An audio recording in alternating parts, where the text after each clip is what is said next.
Sounds good. Great. Welcome, everybody. Thank you all so much for being here. I know we have some folks outside in the hallway as well. Thank you, everybody, for coming out in person and on Zoom.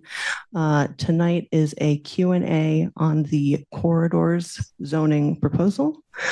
Before I introduce Alicia and Emily, I just want to quickly place this in the context of where this occurs in the citywide zoning overhaul that we have been pursuing for more than a year now. Earlier in this process, we workshopped, reviewed, held public hearings on, and have ordained several zoning proposals already, including Phase 1 updates, Mystic Avenue Corridor District, Salem Street Corridor District, and Green Score. The other corridors proposal, which we'll be talking about tonight, is one of several zoning proposals that are currently working their way through the proposal and discussion pipeline.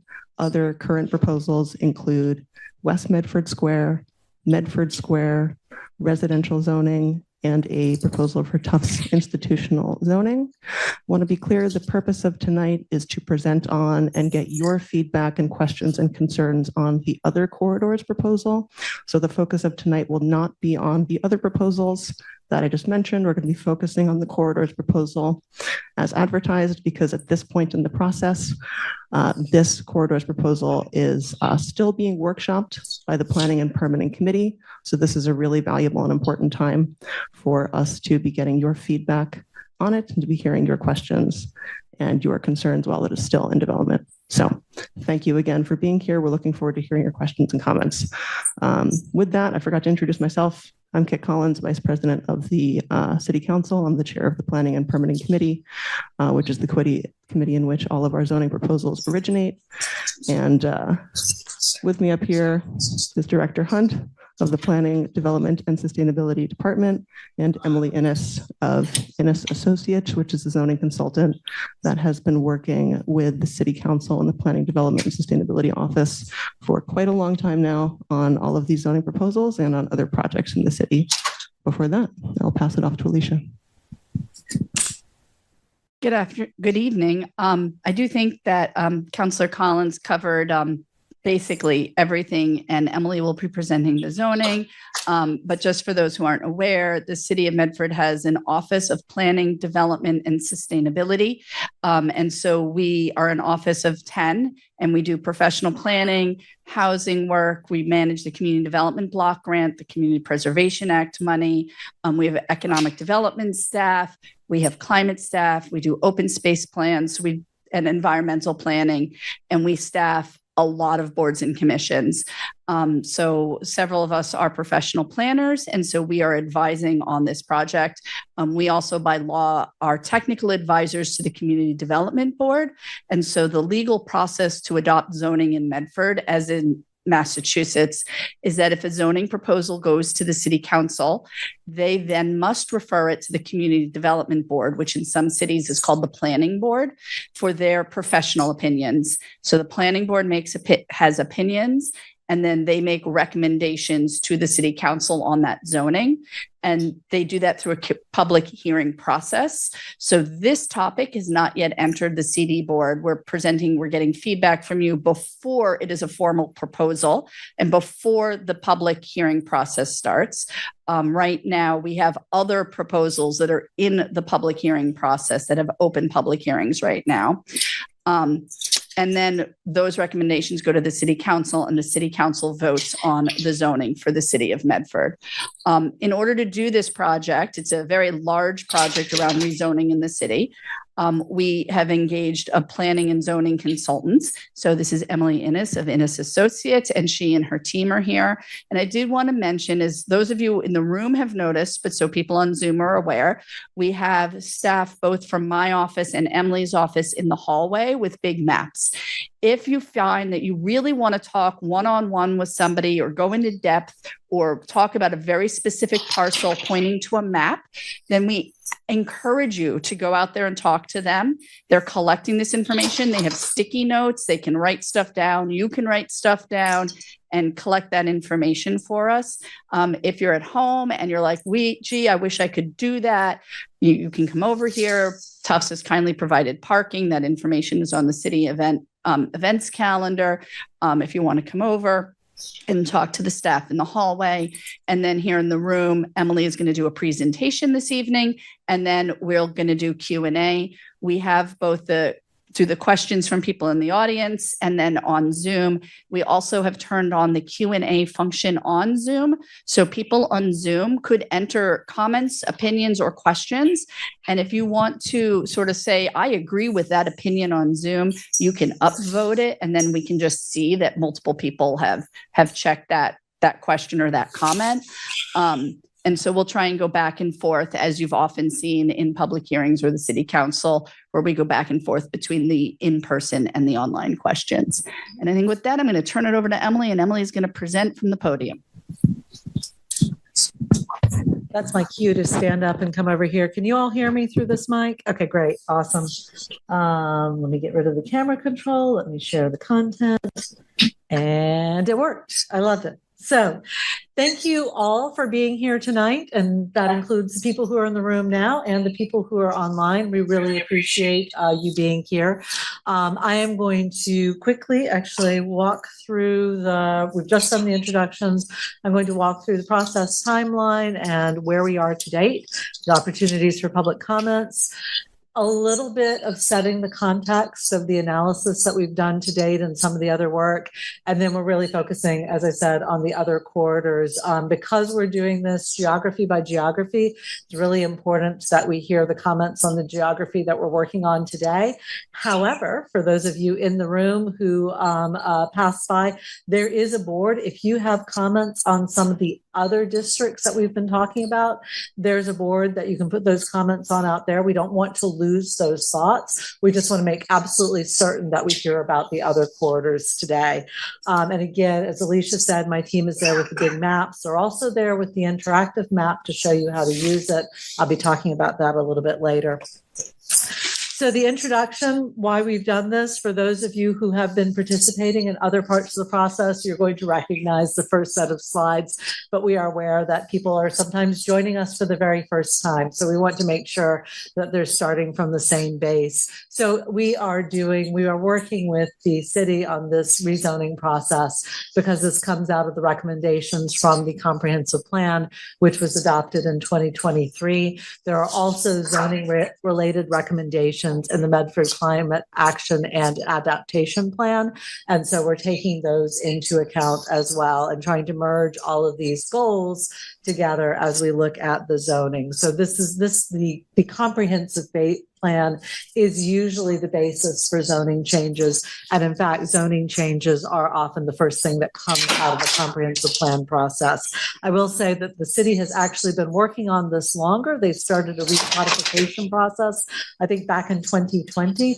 And so that finished about the same time the comprehensive plan did, within the same couple of months. That mostly looked at technical errors, best practices, making sure that everything was up to date, whereas this is taking the recommendations of the comprehensive plan and evaluating them and moving them forward. So in the comprehensive plan, there was a future land use map. This is where the terminology squares, corridors, and neighborhoods comes from. And the plan is on the city's website. But this is the reason we are talking about plans, corridors, and squares and neighborhoods is because it came from this map. So that sets the basis for why we're here. The process for approval, Alicia already went over it. City Council, that's the planning and permitting portion of the City Council. We present the topic to them. We go back and forth, get their feedback, go back to our office, do iterations. We have weekly calls with city staffs and representatives from the Planning and Permitting Council. At some point, Planning and Permitting says, look, this is ready to go to CDB, refers it up to City Council. City Council refers it to the Community Development Board. They hold a public hearing. So some of you may have been participants in those public hearings. Once they feel that they're ready to vote on the topic, they send it back to the city council with recommendations, and the city council has a final vote on the zoning. These are the meetings just for March. We had ended up with so many meetings. I think we're on our last night was our 26th meeting with the Planning and Permitting Council Committee. So we took some of them off because it was getting too hard to read. So we've got two coming up. One, June 11th, we'll be talking about the Tufts Institutional District, and we'll be talking about parking. And then June 25th is tentatively scheduled for Wellington. These are the Community Development Board meetings that we've been doing. We've got one coming up now. It still says residential districts, squares, but ADUs should have been taken out. So that's June 4th. That's next Wednesday. And there's also the public meetings that we've been holding. And so since March, the ones that have been here, we did squares on May 8th. We're here today for the other corridors. And then June 9th, we're going to be talking about parking and transportation demand management. In this meeting, we're going to show you some recommendations just for discussion. At the parking meeting, we are not showing recommendations as such, where that's really an opening listening session. So anybody who has concerns about parking, we just want to, I think we're going to present some information to frame the discussion, but we want to start out by doing some in-depth listening about parking. So just to let you know what's coming up. And then because we were asked to also show it in the table with the next things, a little bit easier to read than the other one. Community Development Board next week, public meeting on the 9th, which is a Monday for parking and transportation demand management. And then June 11th for the institutional district for Tufts. Emily? Yes. It just says that the parking meeting, the location's TBD, that will be at the Medford Public Library. It will be great. Thank you. All right, so we have been working on a lot of different districts within the city. The Mystic Avenue corridor has been approved. The Salem Street neighborhood corridor has been approved. The Green Score has been approved. We're working on several now. One is the residential districts, and I recognize some faces in the audience and some names online from people who have been involved with that, so welcome. We are also working on the commercial or the mixed-use districts, and so I mentioned Salem and Mystic Avenue. Those two corridors are outlined in black because they have been approved. We've talked about Medford Square and West Medford Square, and now we're talking about the other corridors, and so you're going to see a more in-depth map on those. But when you put them together, yes, I know, that's why they're printed outside. So if you're online, you're probably sitting right here, but the maps are printed outside, and I'm going to tell you about the interactive map so you can zoom in. Can I ask you a question? Yes. I was supposed to have a Zoom meeting tonight for the work being done on Main Street between Stearns and Stanley. Yes. Does this have anything to do with that? No. How come I can't get on Zoom? What kind of scam is this? It's 3 of us on the street can't get on Zoom to Okay, get this meeting that's already started. so let's go, I'll go out in the hallway and see, because Turn the lights down. We might keep them. oh, okay. Yeah. Can we turn the lights down? Is there a way of doing that? Right. Thank you. We will get the lights turned down. Is that better? A little more. A little bit more? Okay.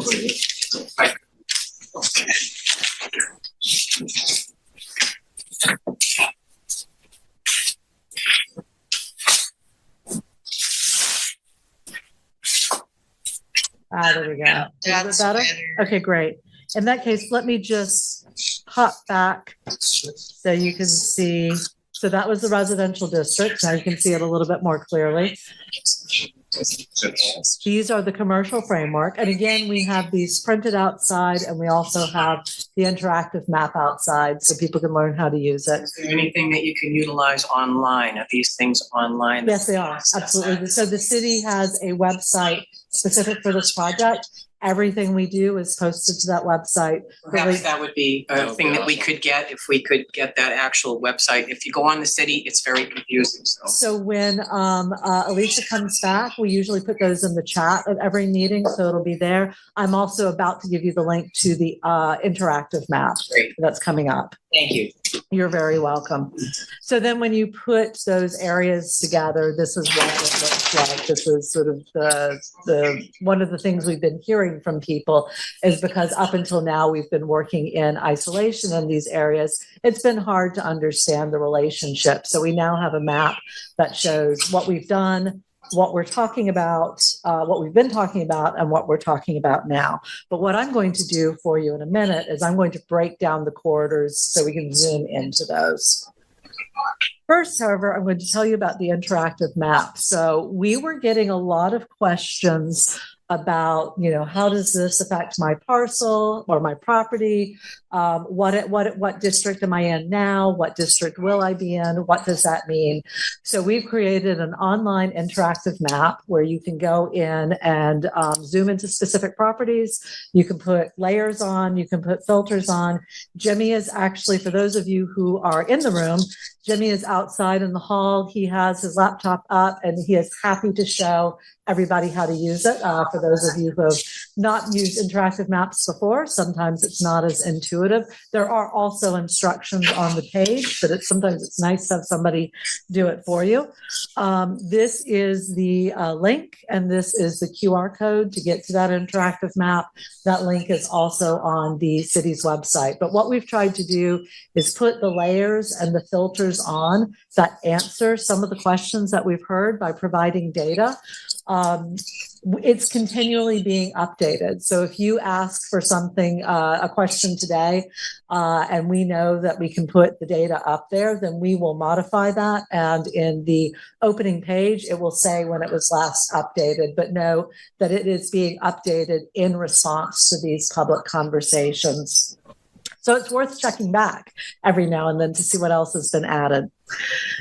So with that, I'm going to start with the other corridors, and I can put the QR code back up at the end of the presentation. So we're looking at Boston Ave, Main Street, Broadway, Harvard Street, High Street in Medford West, and Boston Avenue in Medford West. So this is the current zoning map, barring the changes that were just made for Mystic and Salem. These were the districts that existed when we first started. This is the map of the corridors that we're looking at, the current zoning. And I can zoom in so we can see them a little bit more clearly. And again, they're all printed out there, and they will all be on the website if they're not there now. So the existing zoning districts along the corridor are the C1, which is the commercial one, apartment 1, industrial, office 2, general residential, and a little bit of single family 1. The commercial one, so your existing zoning allows or governs your height and other dimensional standards by use. So that's a little bit different from what we've been talking about. So right now in commercial 1, a residential building can be 6 stories by right. By right means that you can get a building permit to do it. You go to the building inspector and you say, I'm allowed to do this by right, and you provide the application, and if you meet all the requirements, you're allowed to do it. So residential building by right, 6 stories, commercial building by right, 6 stories, and then there's a category called other permitted structures, which is 15 stories by right. Is that 4 stories or 6 for the commercial? 4 stories for the commercial, 6 for the residential, and then other permitted structures by right. And how you know whether or not something is permitted is by going to what's called the table of uses. We don't have it on here because, frankly, in a presentation like that, it would be unreadable, but it is in your zoning ordinance. Apartment 1, so that's the orange color, the darker orange color that you're seeing there. Commercial is the light pink. Apartment 1 allows 3 stories by right for a residential building, and a commercial building is not allowed. So there's no height restriction because it's not actually allowed. Industrial is the gray. You've got a very little bit of gray sort of down towards the Broadway area. Other permitted structures, so they don't separate out residential, commercial. It's just other permitted structures, 2 stories by right. Office 2 is that bright pink. Other permitted structures are 6 stories by right. General residential is a single unit dwelling, a 2-unit dwelling, or an ADU. An ADU is an accessory dwelling unit, and state law changed fairly recently on those. So that has been another topic that we've discussed earlier. in this process, and we'll be discussing again. It hasn't yet gone to the Community Development Board, so we haven't discussed it with them. General residential, that's the sort of lighter orange or lighter yellow, depending on how you read colors. That's a single unit dwelling, a 2-unit, and an ADU. I think I mentioned that. And then single family 1 is the lightest yellow. It is a single unit dwelling or an accessory dwelling unit. So that's what you have now. So this is looking at the other corridors kind of in the context of the full map, and you're going to see that we're looking at 5 different districts here, and I'm going to zoom in so you can see them. So we have 3 mixed-use districts. We have an institutional district for Tufts University. We're going to be talking about that later in June. We haven't yet come up with any sort of ideas for it, but we know that we've had a public meeting about it already. We've talked to Tufts a little bit about it already. We need to come through and come up with some recommendations, but we know roughly where the boundaries are going to be, so we've put it on here. And then we have urban residential too. So our discussion today for the other corridors are the 3 mixed-use districts and the urban residential too.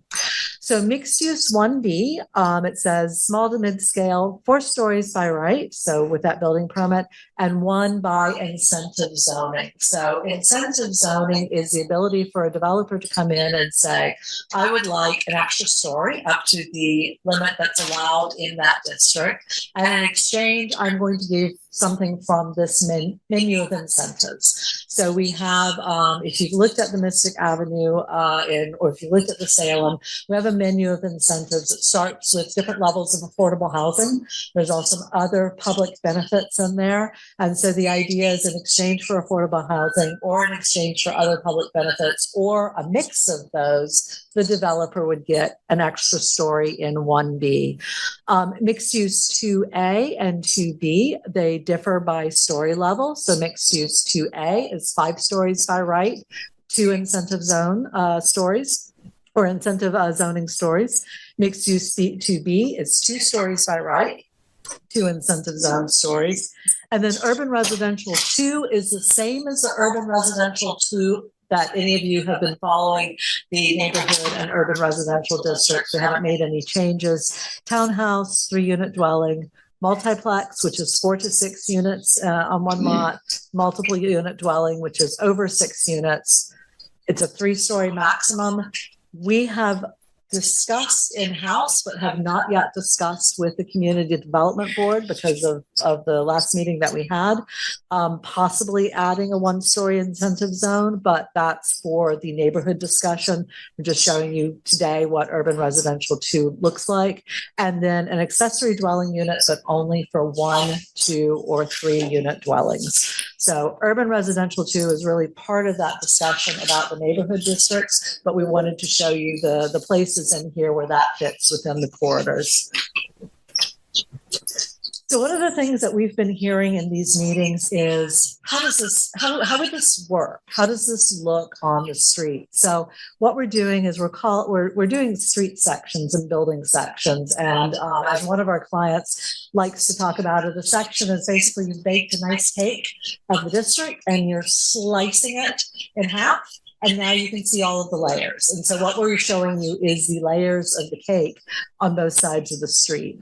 So the top for each of the ones I'm about to show you are the existing. The bottom is the proposed. And what we're doing is we're cutting along that red line from left to right. So the left side of the buildings in the diagram is the left side of the line.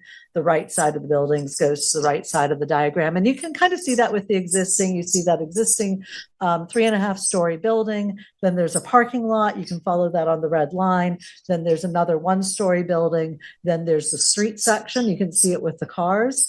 And then you see a 3-story building and you see the parking behind the building. So if you kind of follow that top line along the red line, you can see how they relate to each other. And it's the same structure for each of the images that I'm going to show you. So on the proposed, we're following the same thing. If you see those buildings in that sort of grayish brown color, if we were going to be fancy interior design, we'd probably call it greige. The gray, the greenish color is the existing buildings. When you see the yellow and the red, or in some cases white, that is what we're showing as could happen under the new zoning in terms of height.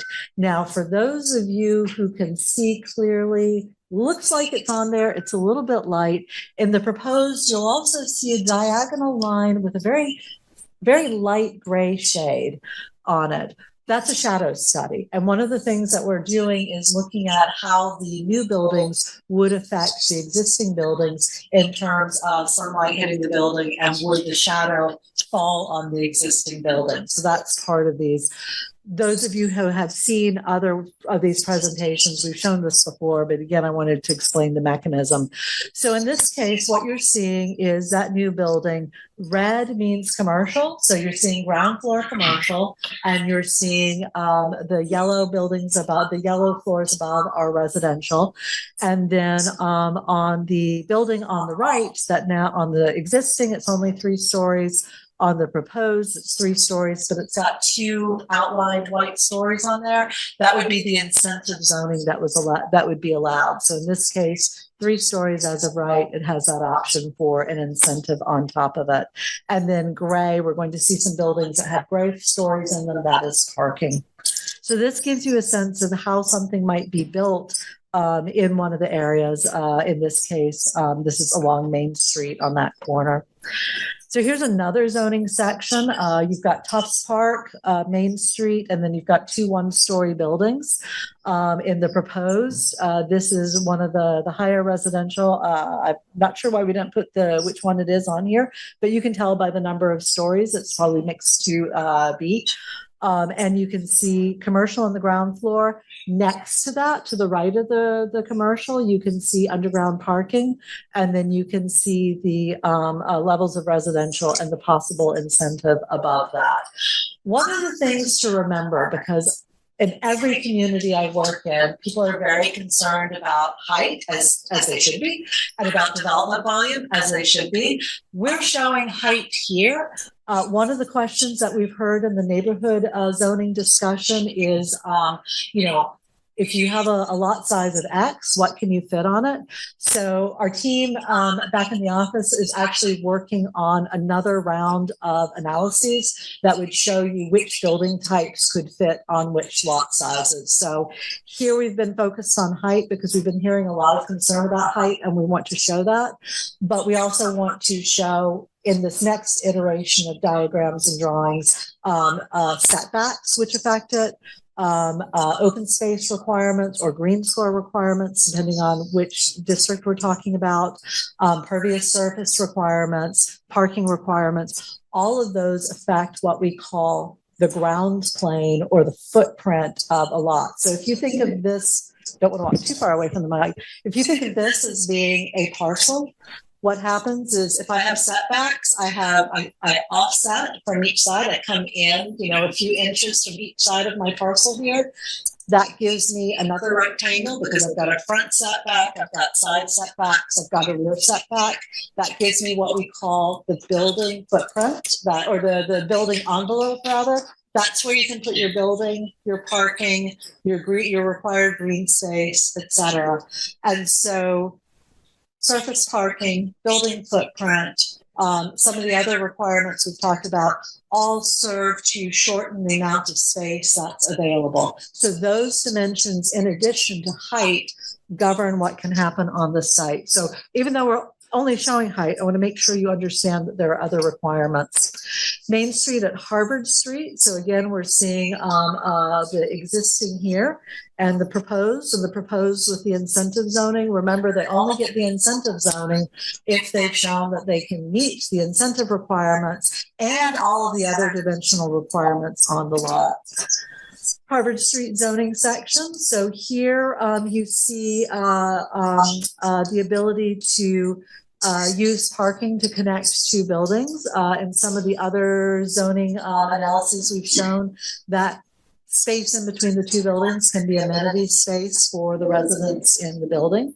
And again, you might not be able to see now the light line. It might be a little bit clearer online, but certainly when you look at these online, you'll be able to see the shadow is not going all the way across the street to the building on the other side of the street. The street width very much governs the character of the area.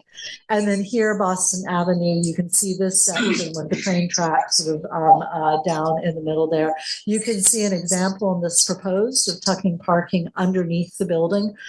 So you've got the retail on Boston Avenue, and on the back side of the building next to the train track, we have parking, and some of that parking is under the building. So again, showing you options. And here's one on Boston Avenue where you can see the parking has a green deck on top. So providing some, not just stormwater management, but a green area for residents on the other side of Boston Ave. Again, you can see parking tucked underneath. And then finally, we wanted to call this out. So some of the development standards that we put into the zoning, development standards are other things that a developer is required to meet. We typically tie those to things like stormwater management, access for pedestrians, bicyclists, vehicles, the circulation within the site, how the building relates to the site. All of those are written out. Not all of them can be easily diagrammed, but one of the things we heard talking in Salem Street and also in the squares is, again, making sure that new buildings were not going to adversely affect existing buildings. So you can see here, one of the requirements we've put in for consideration is this idea of an abutting residential district. Was passed in Salem. We've been looking at how we allow it to, or how we include it with some of the others. One of the things we want to do is this incentive zoning that adds the extra 2 stories is going to be contingent on whether or not it allows for the minimum amount of daylight, right? Is you can't shadow somebody's existing residential building 365 days a year. So we're we're considering and reviewing a minimum daylight standard that if you can't meet that standard, you can't get the incentive. And that's what the bottom one shows. You can see this 45-degree angle. So we've already got one where you have to set back the building from the residential neighborhood. We're also looking at adding this minimum daylight standard. So if you're shading that building, you can't do it. So with that, I'm going to stop there so we can take questions. I can certainly jump back. I'm going to also, actually, I don't think anybody's got their, are we going to do cameras? I was going to say I can just leave this up or I can take it off so we can see everybody's names, whichever you all prefer. But I can certainly jump back to any of the slides. Again, for those of you in the room, I'm sure you're going to want to go and spend some solid time looking at the maps and also perhaps learn how to do the interactive zoning. You are welcome to move in and out if you want to go ask a question, a very specific question now and then come back in to listen to the Q&A. You're totally welcome to. If you want to wait to the end, you're also welcome to. But I'm going to turn it over to you to monitor. I will stop my share. Thank you. Thank you so much for the presentation, Emily. So we're going to switch into the Q&A portion. And I just want to quickly remind myself with Kevin, is it ideal for sound purposes for people to speak into the microphone or can they? Okay, great. So it's ideal for folks who want to give questions in this room to speak into the microphone. And if you need a microphone carried to you, happy to do that. We're going to be monitoring the Zoom so that we can be alternating between in-person questions and questions from people who raise their hands on Zoom. Zoom participants hear if you don't speak to the microphone? The Zoom participants will not be able to hear if we don't speak into the microphone, and it will be easier for folks in the room to hear as well. Great. So I saw a question back there, sir. Thank you.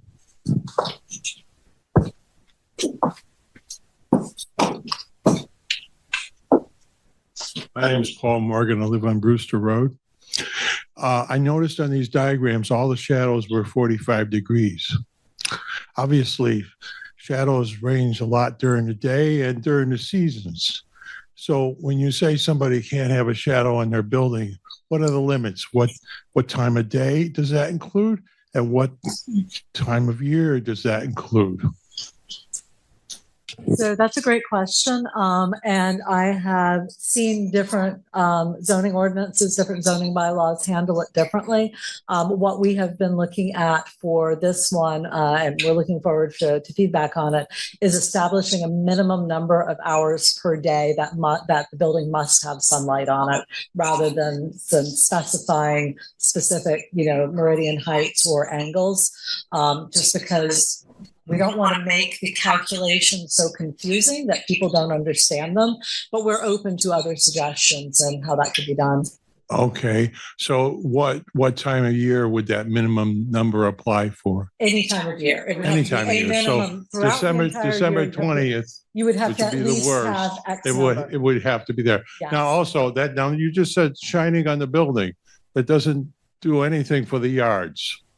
Yeah, so excellent point, and I should have done that. We were looking in these and trying to give a simplified visual graphic rather than showing every single angle, but we were looking at the front yard and the face of the building, and obviously the windows, light shining through the windows. We weren't looking at the backyards because the existing building itself would already shade the backyard. Well, that would all depend on which way the house faced. A north-facing house would have a nice sunny backyard. Understood. We were focusing on buildings across the street or next to each other. So yes, there is a whole bunch of additional analyses that we could do, but your point about looking at the yards as well as the building, that is well taken. We will add that to our list. You could be affected by a building that's pretty far away in the middle of winter. Mm-hmm. That's right. Yeah. Okay. Thank you. Yeah. Thank you. Thank you for bringing that up. I appreciate the additional clarification. You're welcome. Emily, we have a question on the online. Yes. Around what are the colors on the map? Okay. And she specifically said, she was asking about the yellow and the green. Specifically, she mentioned the map, or I don't know that they mentioned Alewife Brook Parkway, Boston Ave, Hillside. Okay. So presumably they're on the core. Okay, sorry. Okay. And if you wanted to raise your hand, if you want, I can unmute you you can clarify your question, but I'm going to reshare just to make sure that we're in the right place. Okay. So I'm going to unmute the person asking the question so that they can clarify. Right. Make sure we're on the right map before I answer. Now. All right, there you go. MK Reich, you're unmuted. Are you speaking? Because we're not hearing you in the room, and I'm going to look at our tech support in the room. Can you try again? We're not hearing you here in the room. Sorry, tech support's coming over in case the problem's on our end. Never get in the way of tech support. Because this map doesn't have yellow and green, right? Yeah, that's why. Because this map doesn't have yellow and green, so we're trying to. You know what? They may be looking at the faded green. Which road did you say it was? Oh, Alewife Brook Parkway, Boston Ave, and Hillside. So that is the faded green and yellow. So they're looking at the residential areas. That's right. Let me jump back to the residential areas just so that they can see it more clearly. So that's going to be urban residential 1. You can see the green here. It's teal when it's brought up. It's green, a little bit greener when it's faded away. All right. And you're still unmuted if you want to try and ask again, but we're not hearing you. I guess you're going to have to type at us, and we're trying to. Just to what we think the question is, and I hope the person is able to unmute in case we're misinterpreting. The other kind of muted pastel colors on that map that Emily just brought up,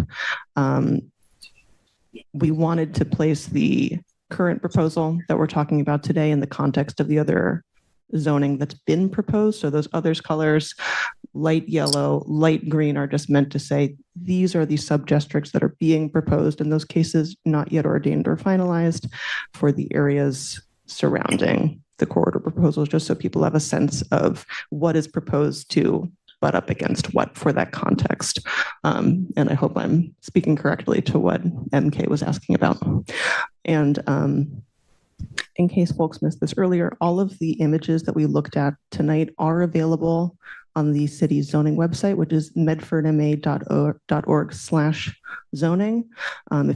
If you scroll down to public documents for any given proposal, we'll have links to slide decks and maps for each of those proposals, including a link to the presentation images that were shared tonight. I'm sure we'll have those up by tomorrow. If there are other people who want to raise their hands, I was messaged another question from the online, but I don't want to cut people off. Why don't we take one from the room and then we'll do one from online?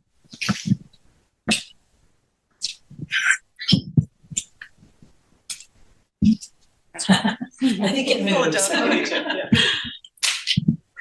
Hi there, I'm Paige Baldini, 37 Winter Street and 319 Boston Ave.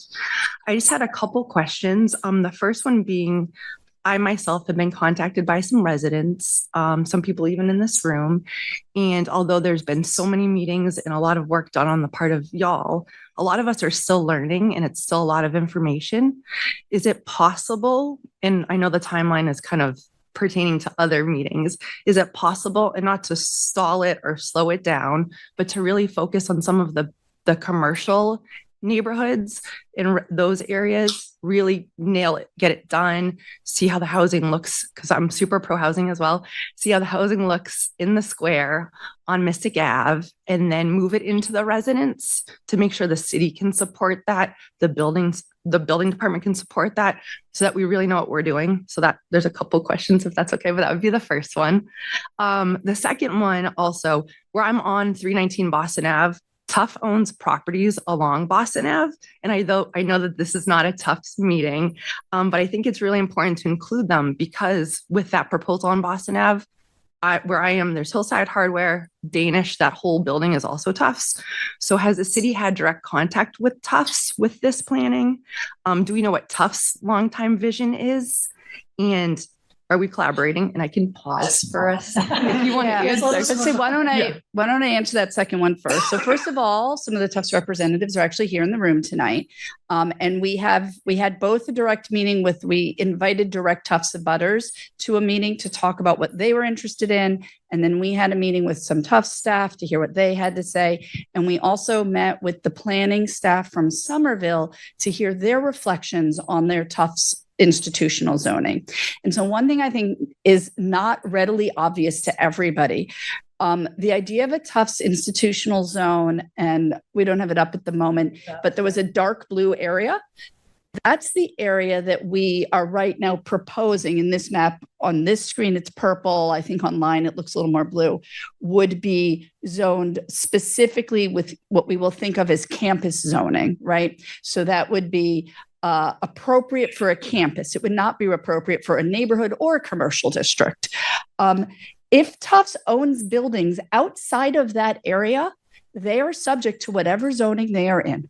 So if Tufts owns a building, as they do on George Street, which is a residential neighborhood, it will be subject to the same zoning as every other building on George Street. The Danish Pastry House building would be subject, in fact, to the topic of tonight's conversation, the commercial zoning on Boston Ave. So I just want to make sure that that's clear. Just because Tufts owns it doesn't mean it would be subject to special zoning. It would only be if it was within those borders, it would be. And yes, we're collaborating. We're talking with them. What are their interests? What are their needs? What does the community want? And so our intention was to hear each of those groups separately. And then Emily has heard all of that. She and her team are sort of synthesizing that. And the idea is that they would come back with a presentation and show it to the Planning and Permitting Committee of the City Council, and at the same time, the public and Tufts for people to then comment on and to then reflect on altogether. I just ask one Yeah. follow-up to that too. Yep.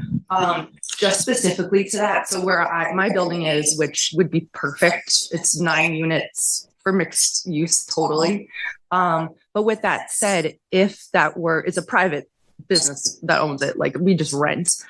If that does get sold and Tufts does purchase it, which it's free for sale, would the Dover Amendment change potentially that zoning because Tufts has then purchased it with the zoning reform, I guess you could say? So, Or is that a question? right. So part of the Dover Amendment is that it has to be used for educational purposes.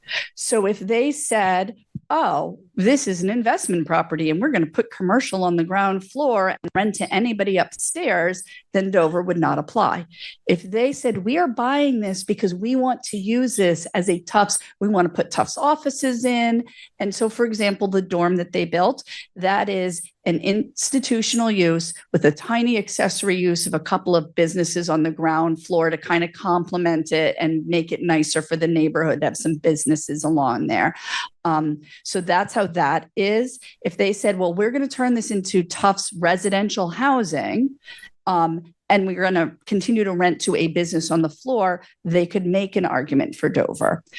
So I think there is that space there, and it really is around the use that they want to use it for, if that makes sense. A small business to hear that is a little tough, right? Right. So, and that's so where I decided right. to open my business. So how do we as a city support that? As much as Tufts is a community partner, right? We are the city of Medford. So we've been working with Tufts as they have commercial spaces that we want to see them rented to local commercial businesses. Will that be possible in something like this dorm? I don't know. They might need to bring in a cafe. Can they bring in a local cafe, or do they bring in, I can think of like 3 different kinds of brands that college students prefer to frequent, right? And so how do you do that? On the other hand, the college students love Tamper, right? So if they were buying, we would say to them, you have good businesses in there. We would like to see you keep them. You can, honestly, we can't force anybody. There could be a commercial developer could buy that building and say they want to bring Starbucks in, and we couldn't stop them. We could say to them, we would prefer that they rent to the local business that's here. We'd like to work with you on this. How can we support you in that? And some of this zoning has actually included one of the incentives that we've put in the mixed use is that, so where we say you can do taller if you do incentive zoning, one of the incentives is that you give a discount. Am I getting this right? Discount to small businesses, so that if they agree to give discounted rent to small local businesses or small businesses for a number of years, they can do an extra story on their building. So that's what we're doing to insert a really good incentive. Because that would be a bummer to. Well, right. We're hoping to use that to not just get them to rent to local businesses, but to rent to local businesses at a discount. Do that like citywide as well to support our small businesses. So I know this is specific to this neighborhood. I know it is specific to the neighborhood, but the idea is that the incentive zoning table is across all of the districts that allow for incentive zoning. Mm-hmm. So the neighborhood residential, the urban residential, maybe urban residential too does, but the others don't. But all of the mixed use districts that we've looked at so far, we intend to have incentive zoning. So that would spread that option throughout the city. So last one and then I'll leave or stay here, but listen, but it would just be, we're on the hillside, we're the hillside neighborhood. Yes, Tufts is there, but if you're from here, hillside is a really important part of that. We're on a hill. So what are we doing for like the topography? Thank you, because I know with my friends, some who are here with the tough storm and the shade studies, that was a big deal. But now if we're going to go all the way down Boston Ave, are we being mindful of like Orchard Street, like those streets as well? And what would that look like? Because I did notice that the buildings that were on the train track side were also getting fully developed. So Are we being mindful of that as well? Yeah, so if you go to another plug for the interactive map, there's 2 layers on the interactive map that I think, 3 actually, that I think would talk specifically to what you're asking. We put the publicly owned and privately owned streets. There's a layer on there so you can see that. We also put the LIDAR, which is a way of measuring slope. So you can actually see the slope. And we also have a calculation of the percentage slope by parcel in there. So you get to see an impact of what the topography is doing. We have been looking very closely at those. I should add, because I think your question is bringing up something else that I wanted to say, is the reason we're here at a public meeting is that none of these boundaries are fixed. We're gathering into it. So one of the great things is, if you can stop by the maps on the way out, if you have time, understanding where you think, oh, maybe this isn't right, maybe this would be better over here. Being able to draw on the map with my team would be critically important, because that's just the sort of information we're looking for. So thank you for bringing all of those up. Really appreciate it. Sorry, let you all answer. Well, say Kit has an answer for your first question, which I'm going to let her. We're going to share the load, which we like to do. Thank you so much for your thoughtful questions. Thank you for being here. Didn't want to gloss over your first question. To the question about the pacing of the different proposals in this process, we have been focusing very intensely on, I would actually call them not commercial districts, but mixed use districts, because as folks who have been paying attention to the process probably have heard from me over and over again, there are very few areas in the city where in this new zoning we're proposing for only commercial, and I'm pretty sure that most of those districts that have undergone the new zoning treatment are mostly on Mystic Avenue Corridor District. Most of the other districts that I think probably all of us in this room would think of as commercial districts are really mixed use. We're incentivizing commercial on the first and sometimes on the second floor, and residential up top. And those we've studied and gone through the process and passed a number of those districts already. Mystic Avenue Corridor District, Salem Street Corridor District has a mix of residential only and mixed use zoning. Currently in the process are proposals for Medford Square and West Medford Square. And I believe the CDB is going to get its just very first introductory discussion of those squares this coming Wednesday, if I'm not mistaken. It's by no means going to be the final time that the CDB discusses those proposals, but I think it is when the proposals will be introduced to the CDB for the very first time. All that to say, we've been looking very hard and very much focusing on these commercial and mixed use districts, which allows us the chance to talk about where do we want to nurture existing commercial in the city, where do we want to help that grow more? Where do we really hope that commercial and residential will grow alongside each other? To your point about, should we kind of do one thing first and then pause and then see if it's appropriate to do the second thing? I think that for myself as one participant in this process, not talking for anybody else, I think in terms of how zoning plays out on the ground, and it is true that I think none of us have a crystal ball to see how developers and private property owners will, in what specific ways will they take us up on the zoning that we pass as part of this process. Indeed, we don't know what private property owners or developers will do with the zoning that's currently on the books in Medford. And I say that because I think that the premise of, well, let's see if this zoning kind of does what we want it to do, and then let's look at another problem in need of a solution or their topic. That's not the premise that I'm coming at this from, because I think we'll never really get to that point where we're able to say with certainty, okay, this geography of zoning did it. It checked the box for this goal for the city of Medford. Overall, this entire process is iterative. I don't think we'll ever get to a point where we're like, okay, we did it. We have enough small businesses and we're good on that, or we have enough of this specific type of housing and we're good on that, and nobody's in need of that, because what we do is through this process, we try to collectively and participatorily set the ground floor and the ceiling for what could happen. And then we have to wait and see what private property owners decide to do with that. So all that to say, sorry, that was kind of a lot of words, but that is my way of saying why I think it is useful for us to try to continue doing these two things in parallel, looking at, kind of that small minority of commercial only subdistricts, at the same time as looking at our mixed use subdistricts, at the same time as looking at our residential only subdistricts. Because we know that we have different goals and wants for all these different needs of the city, and just trying to move the needle forward on all of them at the same time. Of course, the goal is to be holistic, and a truly heroic number of public meetings is how we try to get to that goal. So I'll look around and see if anybody else has a different answer to the question. Thank you. Thanks. Yes, so do we want to go back to that follow-up? And then we have another question online. Sure.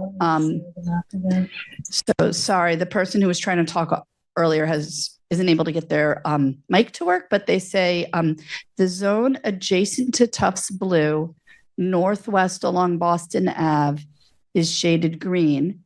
Is that color residential 1B? So if not, what is the zone status?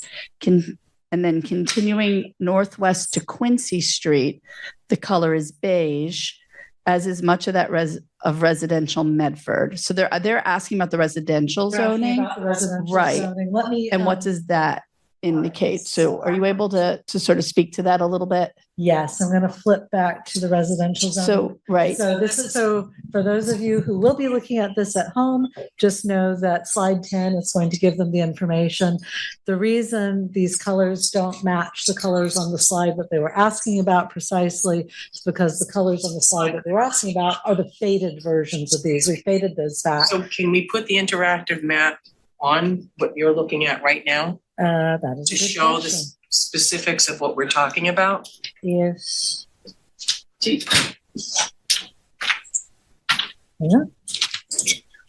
you want? No. Okay.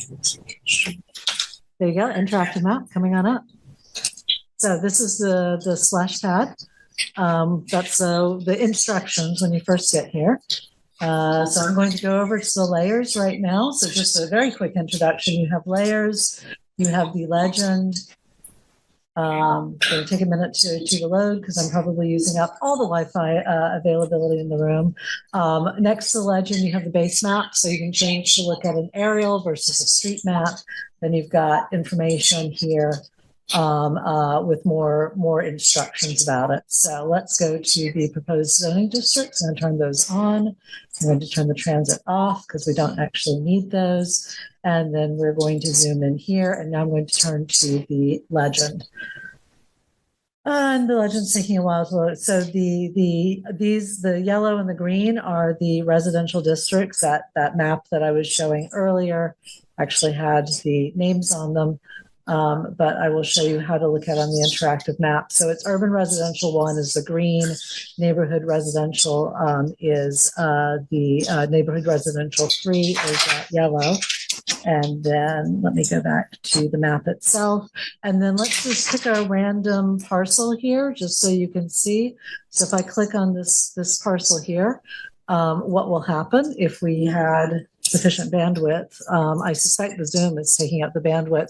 But what would happen is on the right-hand side where you now see this block, it would come up with the information about the parcel. And what it will say is, the address with this, it will say what the existing dimensional standards of the parcel as they are now are. It will say what the existing zoning for the parcel is, and it will say what the proposed zoning is for that parcel. So you can look at each one individually. You can also go up here where it says find address or place. You don't have to know where you are on the map. You can search for your address or any other address that you're interested on that map and zoom in. So I highly recommend it. The other thing you can do is this little arrow here up at the top that leads to data filters. For those of you who really want to geek out on the data, you can, for example, we're showing all of the zoning now. I've just clicked on the neighborhood residential zoning. So now you only see the neighborhood residential zoning. You can look, let's see if this works. We have the historic dates that things were built, I think actually because the residential. Oh, so in here I've said, tell me all of the things in neighborhood residential 1 built between 1990 and 2025, and they show up. If I were to take that away, if I were to go say, tell me all of the parcels in the proposed zoning districts built between 1990 and 2025, it would show them up. If I only want to see, for example, let's say historic districts, historic buildings. So I'm going to go for a little over 75 years ago. Those are all the buildings that were built then. If I want to see all of the private ways in these areas, I can put the map on, and that shows all the parcels that are on private ways. So for all the questions that people are asking, this is a really critical tool to be able to delve into the answers to those questions.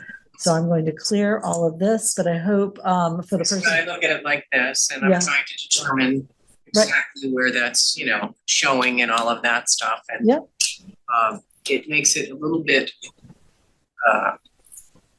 difficult to understand, because then when you're looking at it this way, I'm not seeing the allocation of the zoning, the yellow, the green, and what they determine and what they mean. So that's because the legend is not loading for some reason. I think because we're not getting bandwidth. But the legend is what you want. Yeah, absolutely. And the maps, the large scale maps, the legend is on the left-hand side and has all of those details. So I saw them out there, but it's like it's different when you're kind of looking at it and poking around and trying to determine things. It's a whole different animal. Yes, and the other problem is that the colors on the PDFs render slightly differently from the colors on the ArcGIS, which render depending on which computer monitor you have. So the legend is what you need. And I know it was working earlier today, so I think it's just the bandwidth because it's trying to pull up all of those. Actually, let me just see if I can put up a smaller amount of legend. These are the approved ones. Will it pop up? No, I don't think we have enough bandwidth, so apologies for that. And on the Boston Ave section, yes, where exactly are we go? I mean, I can see certain sections of that, but how far down does it go? Because I know we split into Somerville at a certain point on Boston Avenue. Yes, I was asking Paula outside when I was looking at the maps. I'm like, some of these parcels don't have colors on them. I'm assuming that's Somerville. She said yes. So that's an easy way of knowing. Yeah, it's that cutout there. It's one of the reasons that this map is the interactive is quite useful, because you could actually zoom in and out and see where the other communities are. Makes it a little bit easier. Do you have any other questions online? We do. Okay, great. Sorry. Nope, it's all right. So just put my mic on.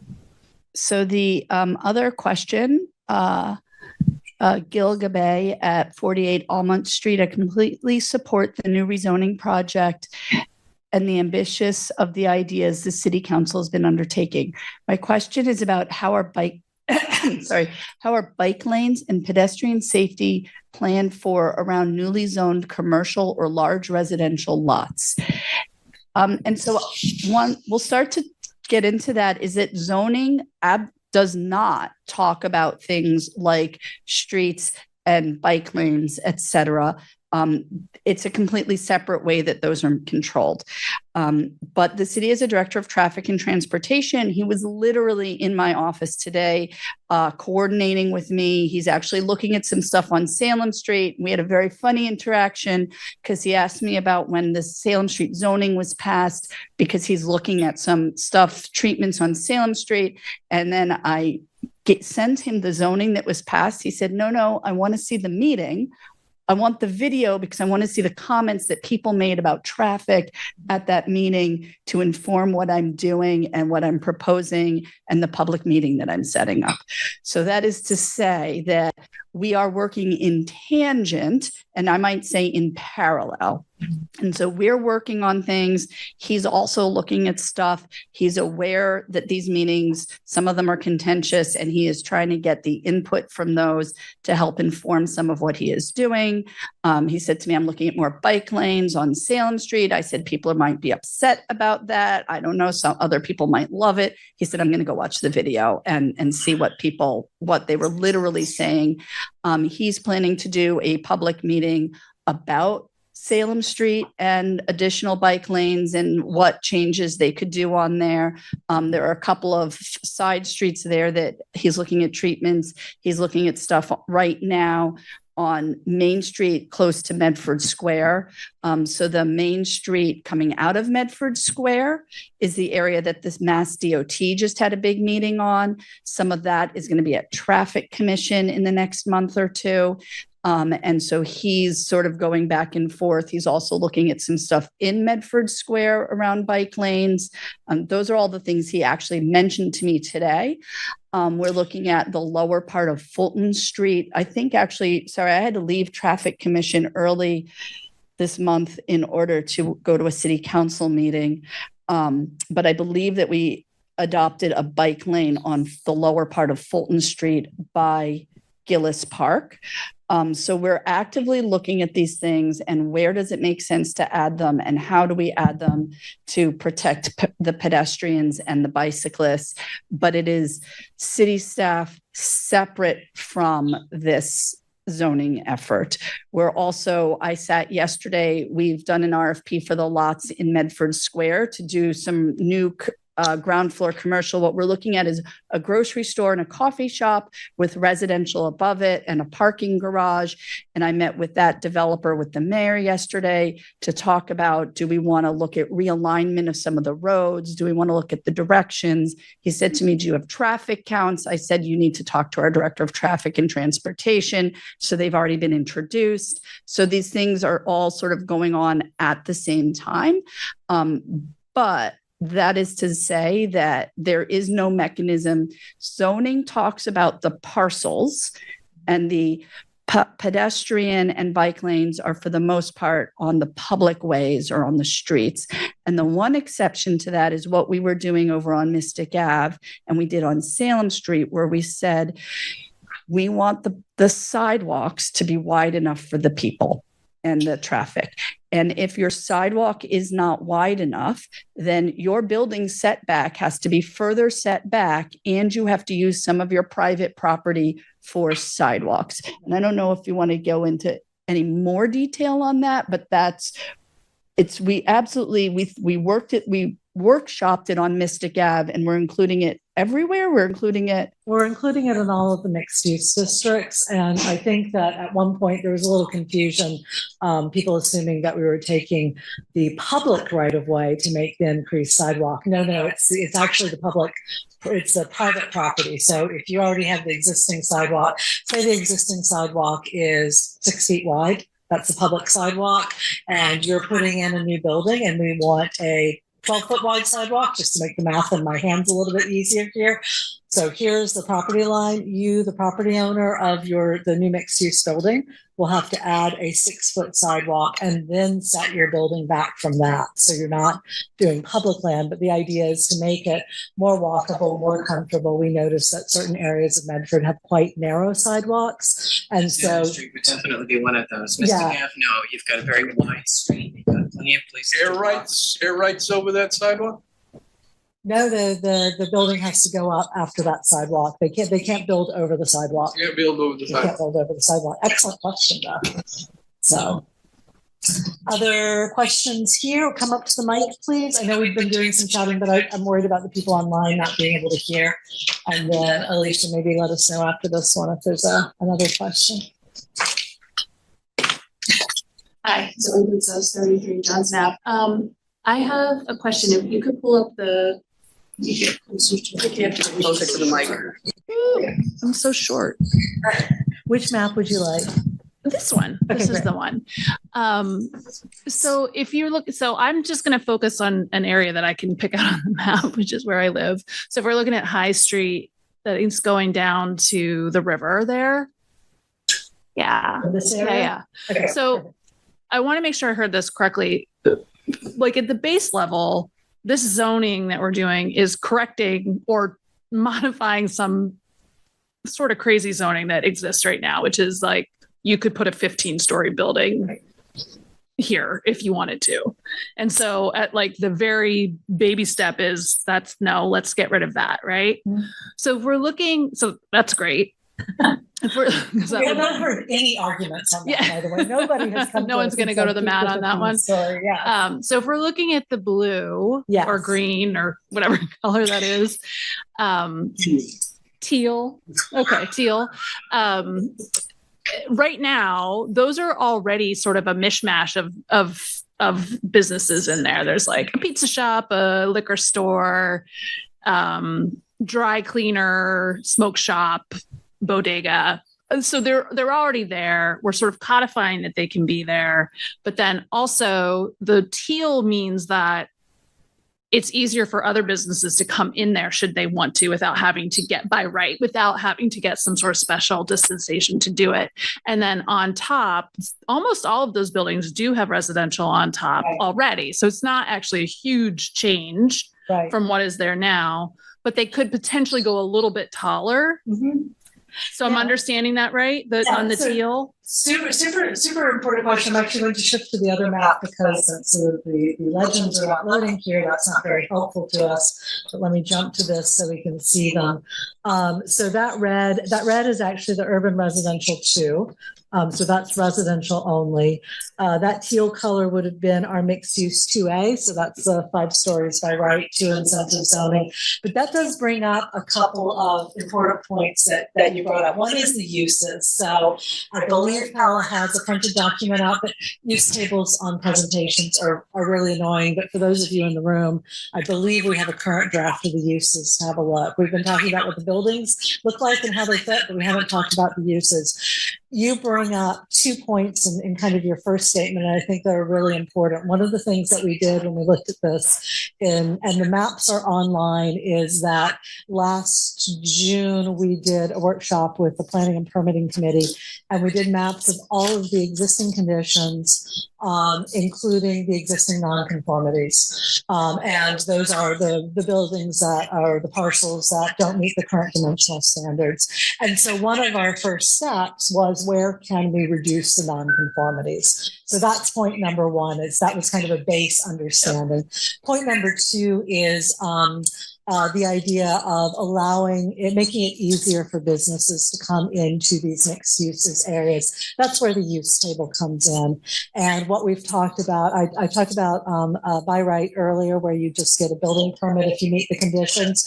So there's 2 other review levels. One is site plan review, and site plan review is a by right use, but we want the ability as the city to put conditions on that by right use. So it goes to the CD board. In some cases, we might have an administrative site plan review. We need to talk about that a little bit more. But the idea is we want the use, but we think there are some things that we want to talk about.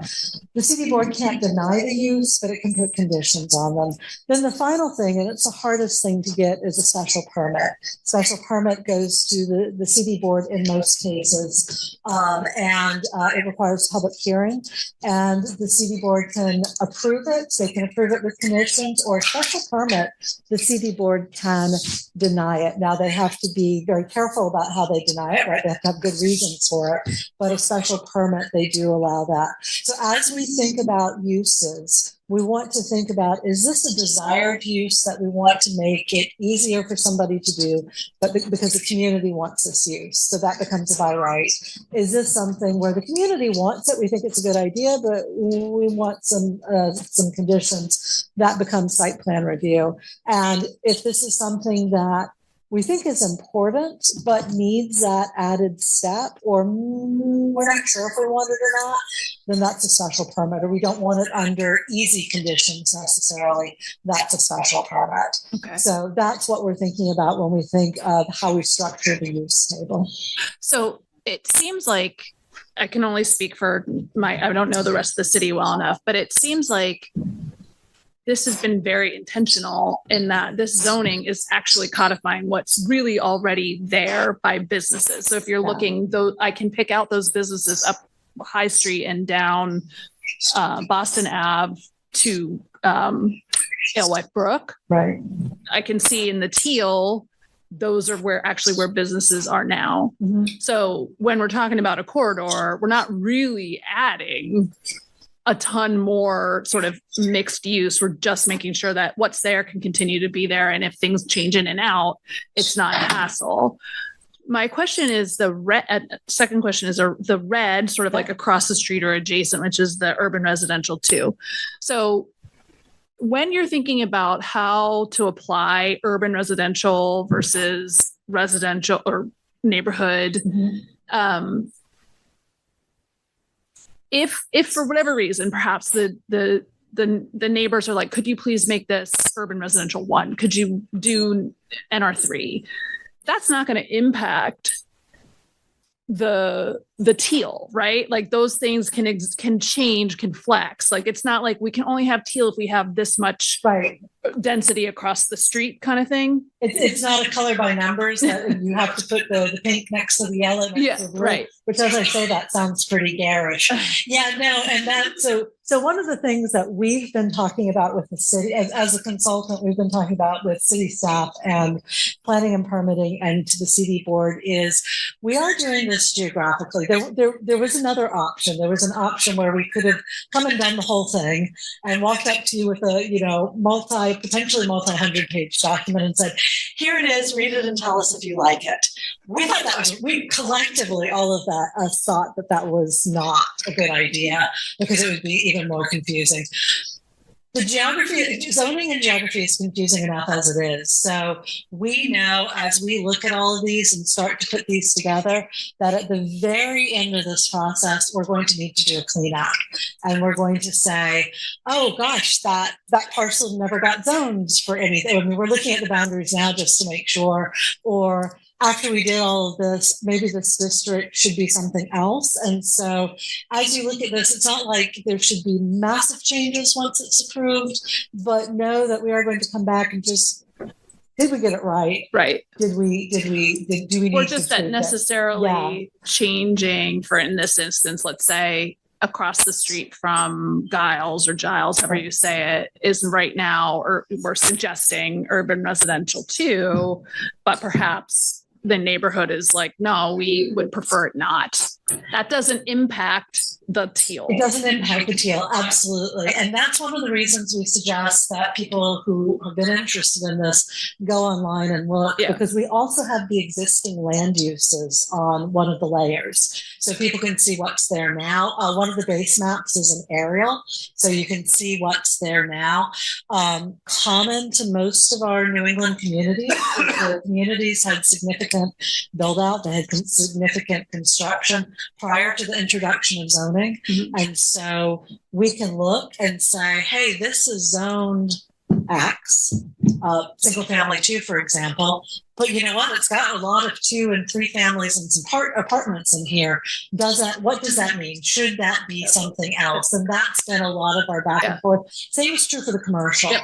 And you mentioned, okay, maybe those buildings that are existing now are 1 story. They could go a little bit higher. Yes, absolutely. It is important to remember that there's a consideration for anybody who owns a property of the cost of development, which is high now, but may not always be high, right? And so when we think about zoning, we're thinking about a 20 to 30-year cycle, not in the next year cycle. So, and then just my last statement is I really thought it was so helpful when you did your little, here's the table. And here, when you step in and when you step in even more, because it is so confusing when you just think about your lot size and you're like, oh, this is my lot size. But there are so many little add-ons that actually really impact. And then very quickly you begin to see, actually, no, this size building couldn't go here for all of these reasons. By lots, you just have to start at I just really thought that was really helpful. And I think that's where it gets so difficult to envision and really understand because there are so many different things that just slowly chip away at what can actually be built there. And it's hard to remember that. I don't know how you put that in a presentation. You probably can't, but that was very helpful. So thank you. Thank you very much. Again, our designers, it's a balance of giving too much information and not enough information. So our designers are currently working on images that better explain my table analogy, and we're hoping to have those for you soon, because you are not the only person who has mentioned kind of how difficult it is to remember all of the components that go in. So we're looking forward to having that for the community soon. Alicia, did you have anybody online?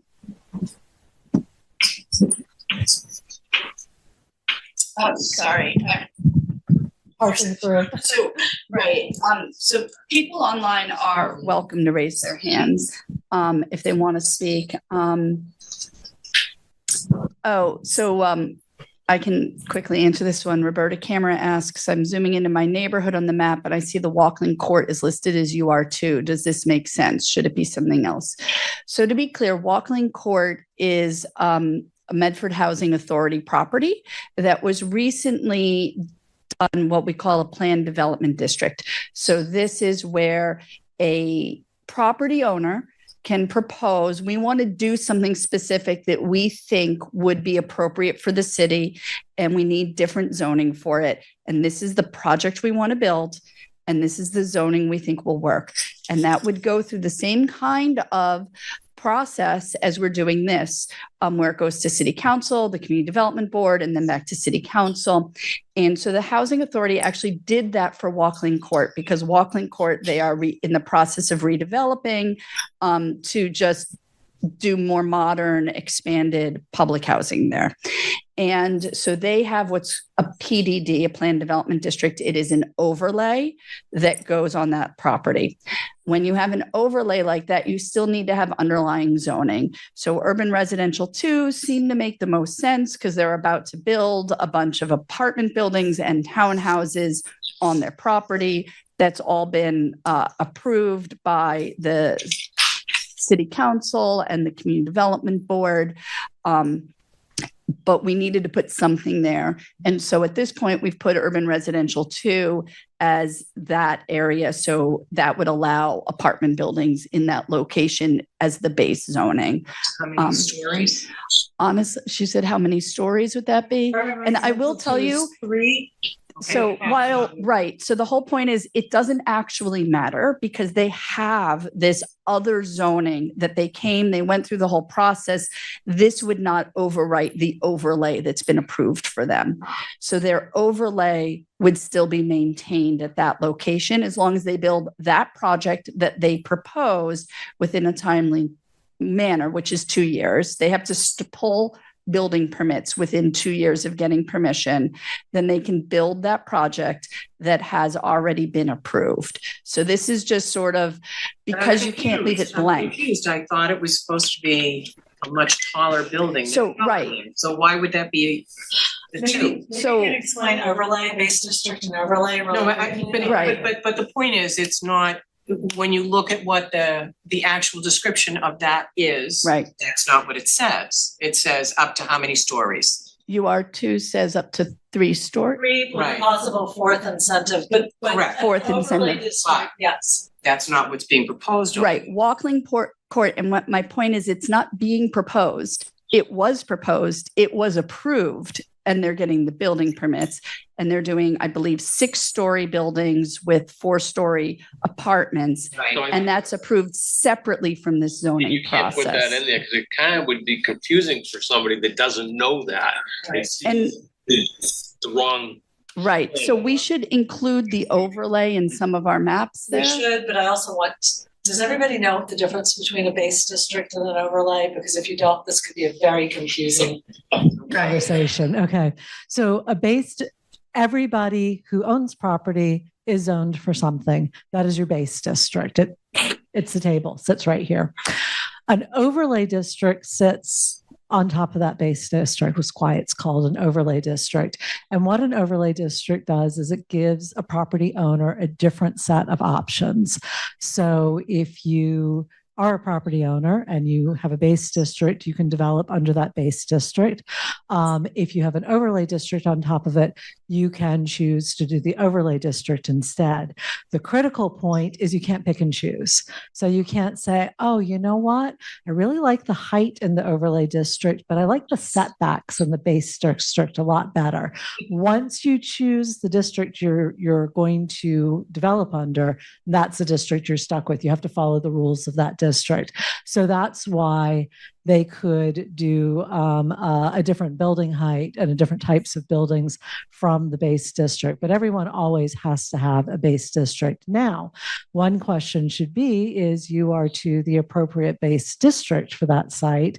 If it's not, but that UR2 is currently our sort of highest level of residential only district.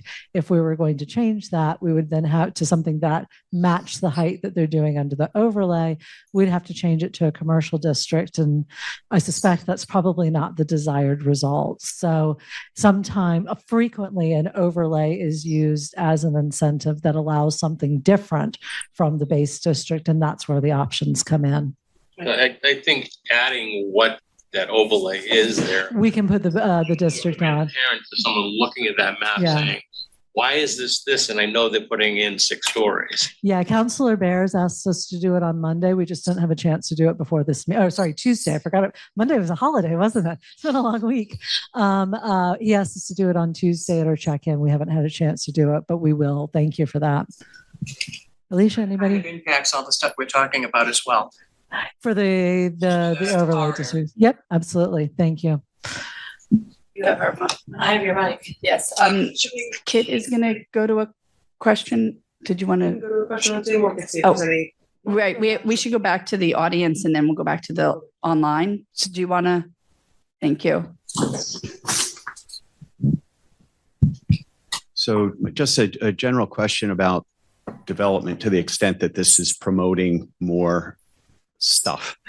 What considerations have been made with respect to greenery, trees, and et cetera? And 2, from an infrastructure standpoint, is electric, water, and sewer up to all of this without some major reconstruction? So I'll be happy to answer the greenery. That's a great question for these districts, except actually part of your urban residential too. This would apply to the multiple unit dwelling, and for the mixed use. A green score, what's called a green score, it was passed earlier by City Council that would apply to all of these districts. And a green score requires that the developer meet basically a menu of requirements. And what they do is, of that menu, has to do with stormwater management. It has to do with tree plantings. It has to do with the depth of soil, because a lot of people plant trees without enough soil and they die. So depth of soil. So there's a point system, and the developer identifies the things that they're doing. They multiply it by the point system. They add it up, and it has to hit a certain number. The key to that is that there's a flexibility in how they hit that number, but that number is what sort of produces the elements that manage stormwater, reduce heat island effect, provide trees and greenery for the area. There's also some strategies for green and blue, or green or blue roofs in there, but that's a key to look at. I don't have it up on this computer, but we could probably pull it up outside if you want to see it. It's certainly on the website. And then in terms of infrastructure, so this and some other questions that we often get for zoning is one of those that's really frustrating for people in a zoning process, because zoning does not speak to infrastructure. So I, as a zoning consultant, get to turn that back over to the city for discussion. But in general, what happens, and this is where that site plan review and special permit process becomes so important, because that's generally where those questions are asked, is when a specific development comes in, they have to show what capacity they're drawing on. And then there's, the city staff reviews the site plan review application or the special permit application. And then that's where that conversation about capacity happens. You don't usually talk about it at the zoning stage, because it would be very difficult to figure out what the needs would be over the next 20 or 30 years, trying to factor in potential individual discussions. It's very appropriate at the review level. I don't know if you want to add anything to that. Thank you, Emily. No, I think that's a very concise summary of what impact and mitigation studies we do when, for what reason, especially when it comes to those larger developments that have, of course, more of an impact on our shared services and infrastructure than probably any purely residential building, except for, the largest of multiplexes. The largest developments will go through that review process, site plan review. They will be subject to that greater scrutiny. And in a lot of cases, this public process of negotiation with the community over what ought the community get back when a large development, large enough to trigger this special review process, comes in. And I believe there's also thresholds at which linkage and impact fees for certain shared resources come into play. Smaller developments, like a lot of your 1, 2, and 3 unit residential buildings, are not subject to these kind of linkage fees, but larger developments by statute do already pay into shared funds for things like police and fire, water infrastructure, road infrastructure, and all larger developments under new zoning are subject to those as well. Anything to? I think that I'll just add that, so something to mention is that our other department heads, like I mentioned, traffic, like our DPW commissioner, often watches these meetings in the evening at home as well. I happened to notice that he was watching this one, but we talk about these things. And so they have had, under this administration, our DPW commissioner has had assessments done of roads and sidewalks. So he has a list and what the statuses are. And he's done that and looked, they're doing that in the water and sewer. They know where the water pressure isn't as good.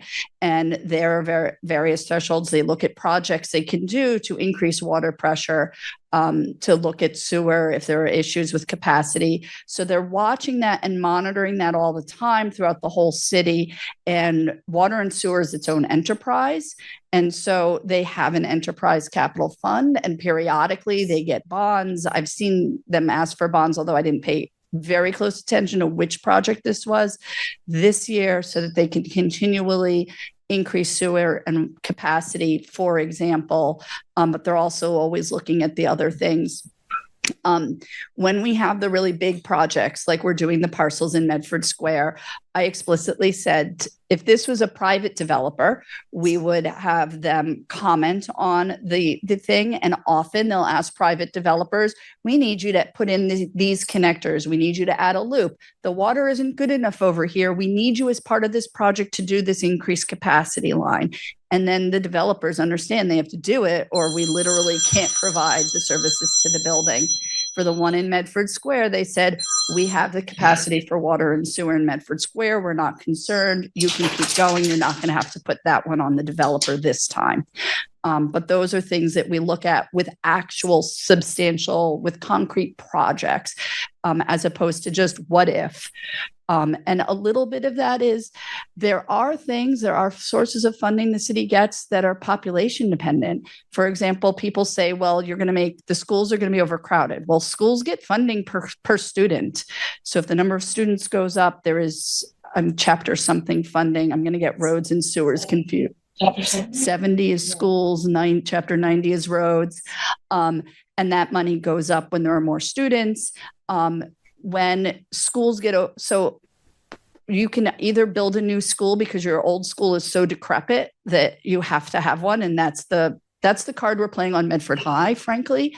The other is your schools are overcrowded and now you need more schools. And that's the other reason that the state will give you money to help build new schools. They will not give you money because you think someday they will be overcrowded, or you're projecting the population will be too high. They will only do it once it becomes too high, or you're hitting that threshold. So that's part of it's the balance that we pay in how we fund things, at least in Massachusetts. So do we want to move on? I was just going to say, Boston Ave's been decimated. They cut out all the trees when they put in the green line. Nothing has been replaced. Right. So All of that would be taken care of. It never was. So Boston Ave, so a lot of the trees that were grown there were in the the railroad right of way. And the MBTA has put their foot down that they can't have them there. They're afraid of branches dropping on the lines. We have been working with Tufts with this new dorm to take advantage of that. So one of the things that was approved is that so the other thing is the catch-22 is that you can't put tall trees under power lines. So on the railroad side, the MBTA won't let us put big leafy trees with big branches because they're afraid of the train tracks. But we have the power lines on the other side of the street. So we actually, Tufts with the city together got National Grid to agree to move the power lines to the railroad side so that we could put big leafy trees. Well, they'll start smaller, but they will grow to be big leafy trees on the dorm side of the street. And we're working on some agreements to put some more evergreens and stuff on you can put those kind of tall bushes and stuff. Right. We've been working on between the T and Tufts and the city to get to some agreement on some evergreen type things that can go along the railroad side of it as part of this Tufts construction. I do not have any sense of what the timeline is for that. But I think that we've gotten the agreement for those at this point. How much money do we get from Tufts when we do all of this stuff? So you're asking about the money we get from Tufts. So there are two different things. One is our pilot payments, which is negotiated from the mayor. Cannot speak to that off the top of my head. Like that is just not information that I just have. But then as we do individual projects, then we ask for sort of mitigation payments and mitigation work. So one of the things that Tufts has agreed to for the dorm is to do a full study of Boston Ave, a complete street study. What should the traffic look like? What should the lanes look like? What should the bike lanes? What should the sidewalks look like? And then there's going to be some amount of sidewalk rebuilding that's above and beyond immediately what's in front of the dorm. And again, I know that they have an agreement that they worked out with Medford's engineering department that I think I was sent earlier in the week, and I have not, frankly, been able to look at yet. Is that stuff accessible to me to go look that stuff up? I don't know that off the top of my head. I'd be curious about that because I'd like, to me, that's transparency. Right. And some of it is, frankly, my neighborhood, that area. So. We have a communications department in the city of two. So for the zoning page, Councillor Collins has been working very hard with our communication staff that she just feeds them all the information. They just update whatever she tells them to put on that page because it's not enough bandwidth for them to pay attention. So a lot of this is all of us just remembering to always send them all the stuff that we need all the time. And honestly, we're fallible. So we haven't figured out how to get all of this up all the time. We don't have the bandwidth to do it. I think that's really the answer to it. We're making strides. We're trying. And bandwidth, when we speak about bandwidth, I mean, we're just like kind of regular folk. Right. Tufts has a lot of information online as well for the community and about the new dorm. And that information might be available on their page. But it doesn't really tell you all that kind of stuff about. I'm just curious about how much Tufts is paying in because I'm looking at the large amount like on Boston Ave that Tufts owns, right? And we're talking about that whole section and the impact it has. And I want to make sure we're getting enough bang for the buck. So I need taking off. Right. We need to probably keep moving. I don't want to stop your question, but I just want to. No, I just want to say, I think this is, I think we let Rocco answer the question. Sure. Happy to answer some of these questions. Just to you want to introduce yourself. Sorry, Rocco DeRico, 14 Capon Street, Medford, Tufts University. To answer the question of where this information is available, the Community Development Board did make a decision on site plan review. There's a document in there, it's about 25 pages that shows all the community benefits that are associated with the project. Those include a $1 million neighborhood improvement fund, a $500,000 contribution to the Affordable Housing Trust Fund, as Alicia was talking about, $500,000 for a planning study, new sidewalks, new trees, new bike lanes on both sides of Boston Avenue, a blue bike station on Boston Avenue, a free shuttle bus from the Medford campus to Medford Square, new crosswalks, a dedicated rideshare zone. And there's That also bus can be taken by anybody. community members too? Yep. Mhm. Okay. Yep. And I don't know the technical knowledge about this, but I'll just say it, an infiltration and inflow mitigation project. So basically a public works project that the city engineer asked us to do. And sorry, did you say that information is available? So if you go to the Community Development Board's website, they should have the past decisions, and all those items were conditioned as part of that approval. I will note, when you go on there, it says that the Neighborhood Improvement Fund was $500,000. After meeting with neighbors, we actually increased it to $1 million. So that's the one thing that's different from what I said on there. But that should all be publicly accessible. It's an honor. I think the question is really helpful in illuminating that this is crucial context that the community wants especially as we go forward and talk about the Tufts institutional zone, which is a little distinct from the proposal that we're shown tonight. So I'm going to make sure that the communications department works to have that information that Rocco just discussed, the updated version, linked on our zoning website, so that when folks are thinking about Boston Ave, thinking about the institutional zone and the corridors, that's in the right place for them to find them. So thank you for bringing that up. We've had a hand up on Zoom for a while, so I want to go to them. Yuko, I'm going to ask you to unmute. Hello, my name is Yuko Okabe. For the record, my address is 55 Winchester Street. So I am very close to kind of that Somerville Medford border. Just wanted to say up front that I'm very much in favor of this new zoning and just the opportunity to build more housing. And I'm also interested in how you'll work with the city of Somerville to kind of align the Medford and Somerville zoning rules for that split parcel along Broadway. I'm curious, like, in what ways do you think, or have you seen that more housing will help local businesses succeed and grow in the corridors we're talking about tonight? Whether it be like along Broadway or Boston Ave, where I'm closest to, or even like Main Street or other corridors that have businesses. The Broadway corridor. Sorry, I am trying to answer too many questions at once. Yes. So there was a study done. So actually for the Broadway corridor, the city of Somerville identified this as a problem. And I don't know if everybody realizes this, but there are a number of parcels along that area that are half in Medford and half in Somerville. Mm-hmm. And that makes it really hard to develop the parcels. So a couple of years ago, Somerville got a grant to do a joint project between Medford and Somerville to look at those parcels. So Somerville has, I'm just going to say it, they have 7 times the staffing in their planning office as Medford does. For the 10 staff in my office, there are 70 in there, including their own communications division within planning. Just saying. So they managed the project and the consultants, but we did come out with a Broadway corridor study, which I have provided to Emily. There was a whole number of public meetings in that area around the Broadway corridor. And they came out with recommendations.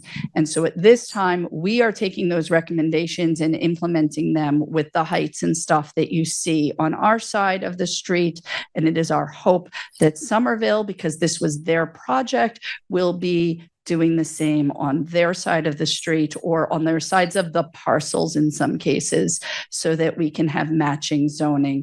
The difficulty down there is, though, that the process is different. And at this time, they are continuing to require that all buildings, even if there's just a few feet of building on the Somerville side of the border, go through a full Somerville process in addition to any Medford process that there might be.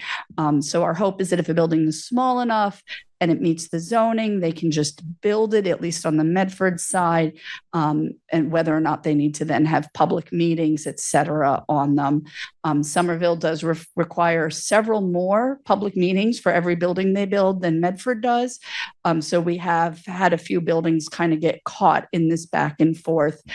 We have also been talking about, and they did agree to this idea, that if a building was going through both processes, that our staff would make an effort to talk to each other and, if necessary, show up at each other's planning board meetings in order to prevent the boards giving them requirements that were in conflict with each other, and not having us rely on a developer saying, but Somerville said I had to do this, because we don't want them playing mom against dad. We would like mom and dad to talk to each other and make sure that, in fact, if Somerville is requiring X, that it's Somerville that is telling us that, because we can be accommodating and we can try and work with them to be able to develop some nice buildings along there. So that was a very long way of saying we're really working with them on this. So, and I have their numbers and they answer my calls. So. Great. Thank you, Alicia. And just to the second part of that question around how are we thinking about how increasing, I think the question was, are we thinking about how increasing housing close to mixed use districts and commercial districts, how those two things go together? That's very much been a theme of our discussions of putting these zoning proposals together. Sorry, getting late in the evening. And that pertains to certainly much more of the zoning than just the specific areas that we've been talking about tonight, but thinking very intentionally about what is the right level of residential intensity to place near what is the right level of commercial intensity, both so that people in their residential areas have access to the amenities that they want that are useful to them in the ways that they want. Some things that is appropriate to drive to, some things people want to be able to walk to, and also making sure that at the same time as we are trying to incentivize and encourage more businesses and small businesses to come into Medford, to stay where they are, to grow in new places, that there is the base of people that will be there to welcome them and support them and patronize them so that they can really take root and stay there. So that's just a little bit of the thinking about that intersection. I'll just add to that, Kit, if you don't mind. There is a lot of research about the impact of having housing close to downtowns, close to commercial areas, and the impact that they have on local businesses. If we find that's something that people are interested in, we can certainly pull some examples, some case studies, and provide them for people to look at. But there's a lot of research out there. It's one of the things that happened when downtowns hollowed out and there weren't people living there, is there wasn't the audience, there weren't the customers there. But as Kit said, it's trying to get the balance right. That is important, is what is right where. And that throughout this process has been an ongoing conversation. Thank you. We're going to go back to the podium and then back to Zoom. Go to you first. Thank you. Hi, Pauline Fiorello, Warren Street in Medford. Lifelong resident of Medford. I've always been very proud of the history of Medford. I'm concerned about, with the new development, how those things are going to look. And I probably know the answer to this question. I'm going to ask it anyway. So when I'm on Salem Street, there's a building in West Medford right now going in. I know it's not complete, but I would hate to see the historic flavor somewhat of the city be replaced by big, boxy, non-appealing looking buildings. Is there any influence to the development of new buildings going in and what those are going to look like? Yeah, that is. You have to stay close to the mic. That is an excellent question. So there's a couple of things in the way that we're looking at the zoning that reflect what's going on in history. And that's one of the reasons I showed you that you can see on the interactive map when things were built. So On the residential side, we're looking at historic conversions to make it easier for people to put more units in a building so they'll be less likely to tear it down. Really important. On the commercial, the mixed use side, there's a couple of areas. I can think of one in particular, Medford Square. Now, we're not talking about that today, but it's a good example is somebody challenged why we had put this lower, Medford Square, we want more height. Why did you put just an MX1 in there? Well, the reason is the buildings on that side, they're the ones that back up to the river. The buildings are historic. There's not enough land there anyway to redevelop with parking on the site. We didn't want to create an incentive for those buildings to be redeveloped. So that's something that we can look at, right? How do you preserve your existing building stock, historic building stock? That's part of the culture, the history, the development patterns, the character, the feel of Medford. And so we want to do that. In terms of new buildings, in terms of infill development, there's a couple of different things that we can look at. One is development standards, which I've mentioned before, that can be used in both site plan review and a special permit. We can put some components of architectural design in there, and then how to think about putting in good infill that's responsive and reflective of the context. We do have to be careful sometimes. The context isn't what you would want it. I can remember one community that I was in where we were yattering on about this, and they said, we don't actually like our current buildings. Can you please give us something else? But in a community like yours where you like the buildings, you want to look at the development standards. The other way to do it is design guidelines. And there are ways of, there are different levels of design guidelines. I always say if you want to make something mandatory, it should be in the zoning. You have to be very careful when you talk about design guidelines in the zoning in some situations, but that's one way of doing it. The other is to have a supplementary set of advisory design guidelines. You can really get in more into styles there. Most developers I have met would much rather have a set of advisory design guidelines and say, that's what the community wants. I'm going to come in with that, rather than come in and kind of guess at what the community wants to see. So it can be a powerful discussion tool. I like both development standards and design guidelines if they're well done, because it allows the community development board, the developer, and the public to be all on the same page about what's being discussed. But that's certainly a way of doing it. Now, there's a third option, which is a local historic district. So if your building is on the National Register, or you're in a National Register district or state register district, you don't actually have any protections. You have the ability to apply for historic tax credits if you're renovating an income-producing property rather. You have to follow certain standards. That's a whole complex matter. But the buildings aren't actually protected. In a local historic district, there's a little bit more protection, and there's also more teeth in terms of design guidelines. So there's a whole process to go through that to get a local historic district and get the historic design guidelines. That is outside zoning in terms of it's not a zoning thing. I can't zone you a local historic district, but they can work together. So that might be something to consider. Thank you. There's a question. Okay, great. If you don't mind, we'll go back to Zoom and then to you.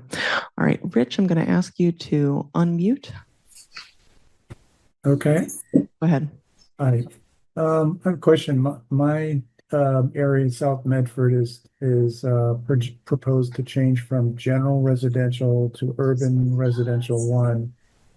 And I'm wondering how many units can be hosted. Is there any change in the number of residential units that can be hosted on a property that is to be zoned as urban residential 1?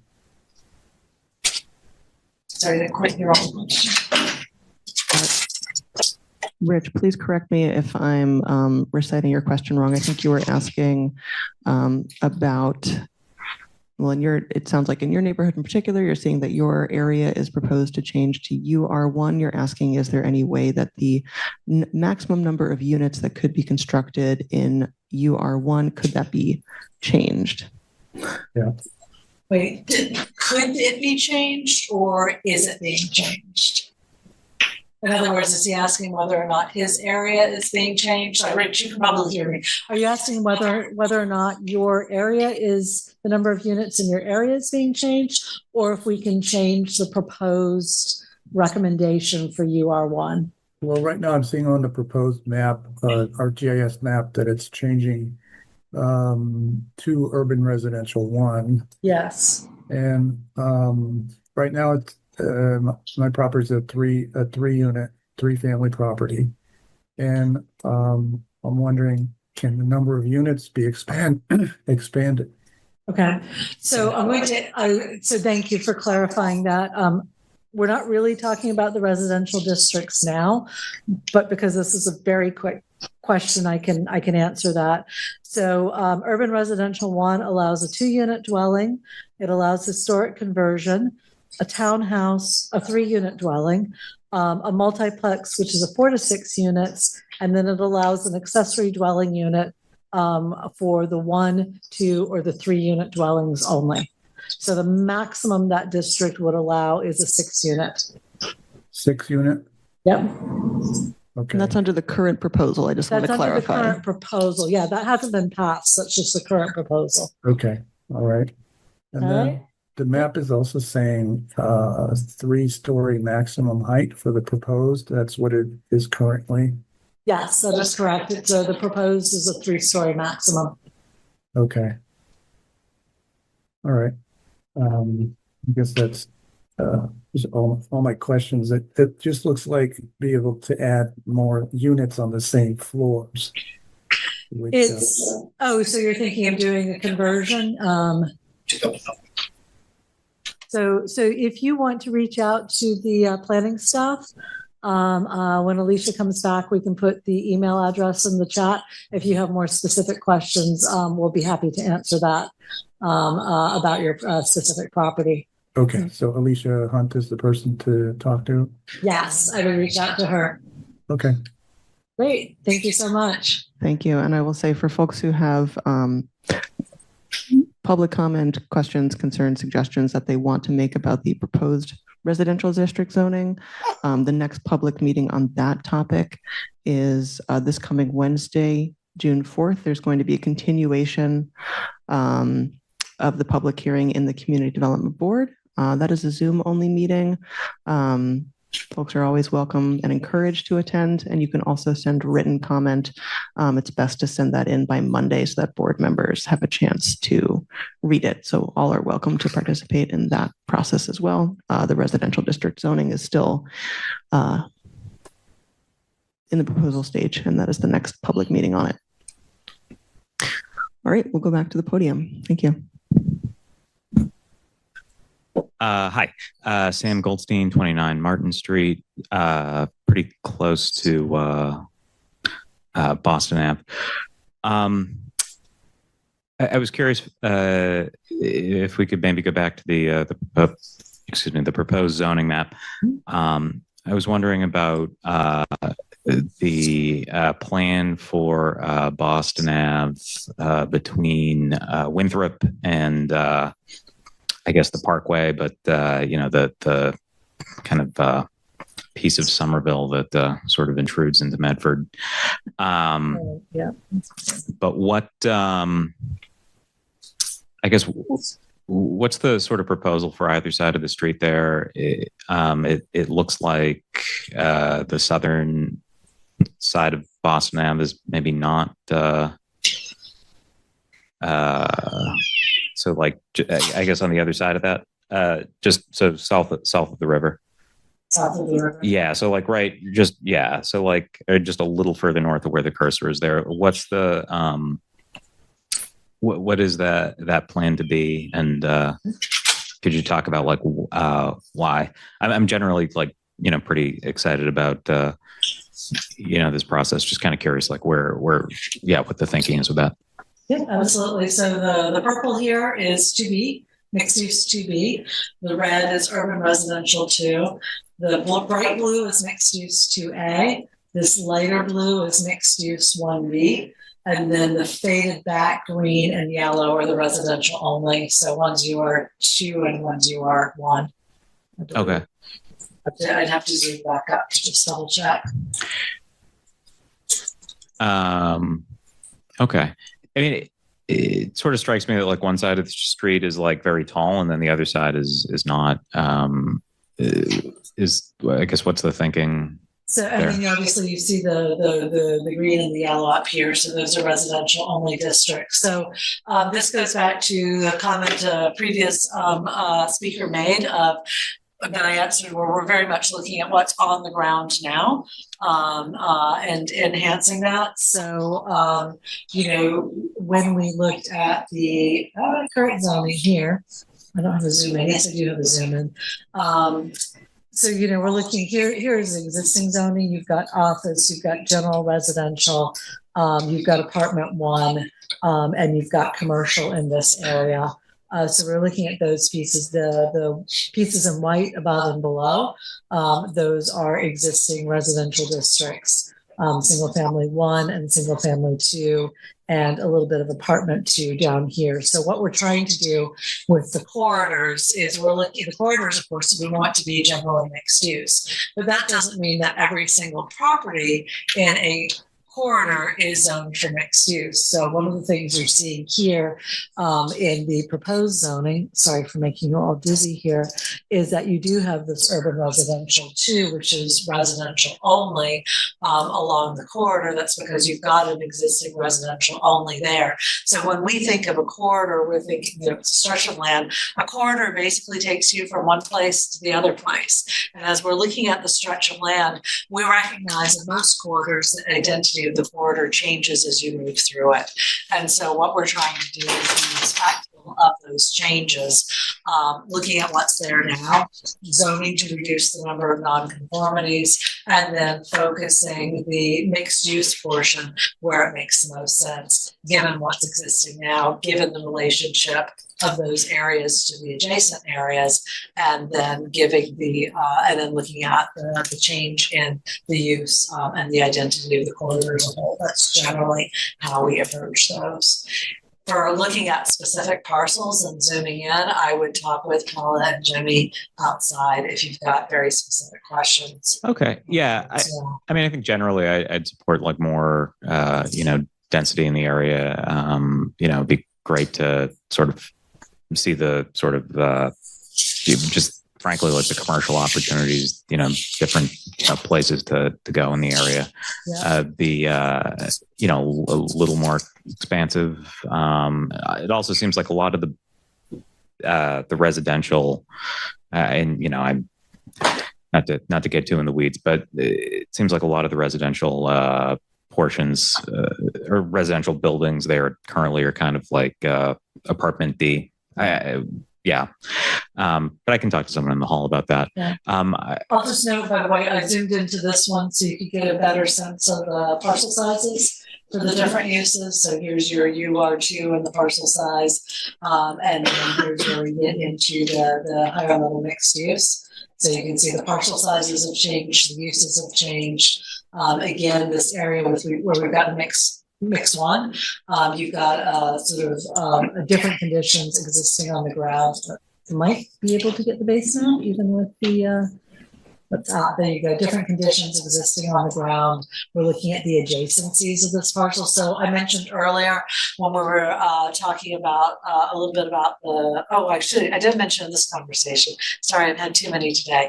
When we look at where the higher density uses are, we look at how they step down into the neighborhoods. So you can see here that this mixed use 1B is acting as a buffer to the higher density blue here before you get to the neighborhoods. On the other side, you have the rail line as the buffer. So we're looking at what we call adjacencies of uses and of densities so that we can step down and kind of feather any building height that's high here is feather that back down into the neighborhoods. So that goes into it as well. Okay. Yeah. I'll talk to someone in the hall a little more because I have some questions about that. Yeah. but generally, like, just want to express my, enthusiasm for having like a bit more density, and frankly, like specifically, like sort of more stuff to do that's like, within walking distance of me. So, Great. Yeah, thank you. Appreciate it. Thank you. Thank you very much. Thank you for the question. I would also say to that point, this is marketed as a Q&A. This is also a excellent point in the process. I mean, all points in the process are excellent points in the process to participate, but we are very eager to hear your suggestions on anything from Y should be X to I have a suggestion about the boundaries of this corridor. Why does it go here and not here? Comments like that, suggestions are very valuable and welcomed at this stage. I also get concerned about the parking. I know that that's a bone extension when we're talking about development, but it's a reality, unfortunately, especially the way that bus routes are in Medford right now, and they're few and far between. So it's not something so simplistic. So I am concerned about that. Come on June 9th. We'll be talking about parking on June 9th. That would be great to delve into that further. Parking where? Were you talking about this area? Or you're talking about the whole parking in general for the whole city. Yeah. And that is a listening session on June 9th. So we really want to hear what people think about parking. At the library? Yeah. That's the one at the library, right, Alicia? Yes, I believe so. Yes. Sorry. Any other questions in the room? One question coming up. I do want to make sure that those of you who are interested have time to guys. Yeah, feel free to step out and talk to them. They're bored. We're having all the fun in here. Did you tell them that?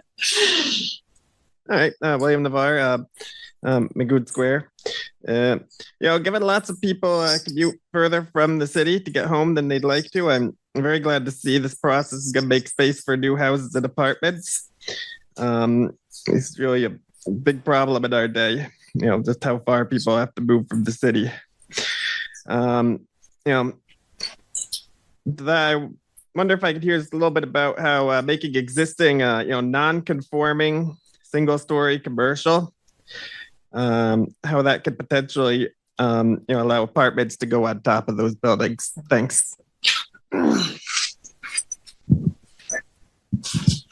I'm glad you mentioned that because I think somebody else earlier talked about the change to existing buildings. So yes, you have quite a few single story commercial buildings. The question becomes, and this is outside zoning, this is more on building code, are those buildings already structurally capable of adding an additional floor?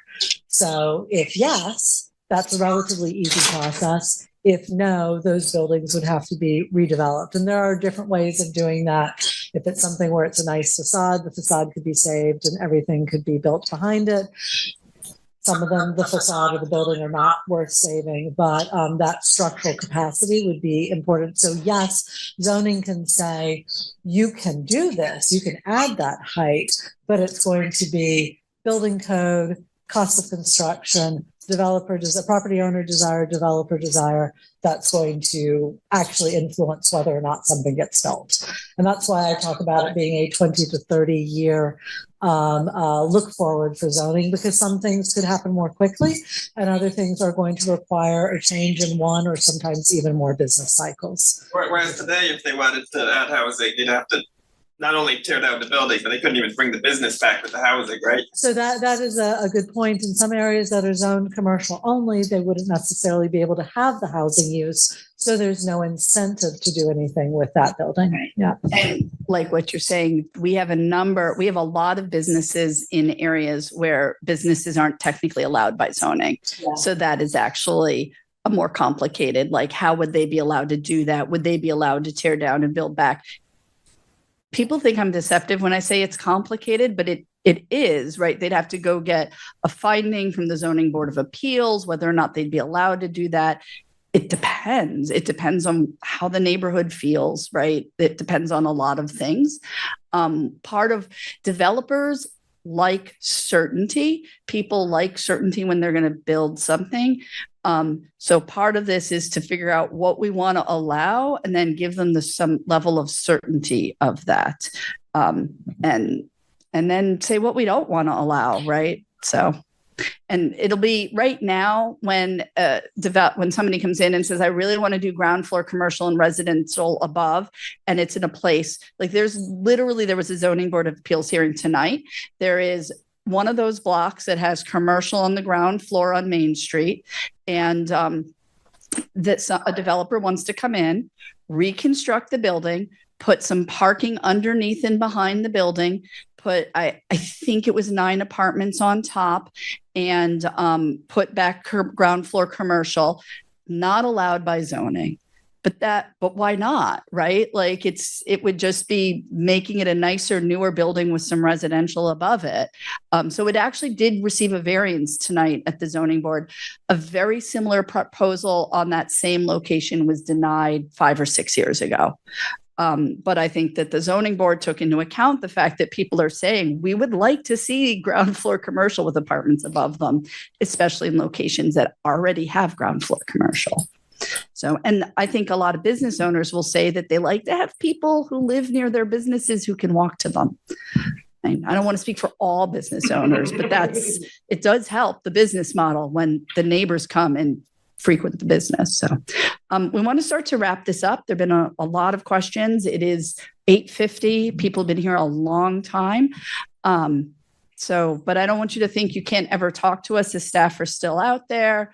And like we said, there are upcoming meetings as well. And you can always send email to the city councilors. Their email information is on the web, seems to be pretty easy to find. And to address comments to the Community Development Board, you would send mail to OCD. So it's the letters Office Community Development, OCD, at medford-ma.gov. So, thank you. Thank you again, all of you, for being here. Really enjoyed your comments and thoughts. Thank you.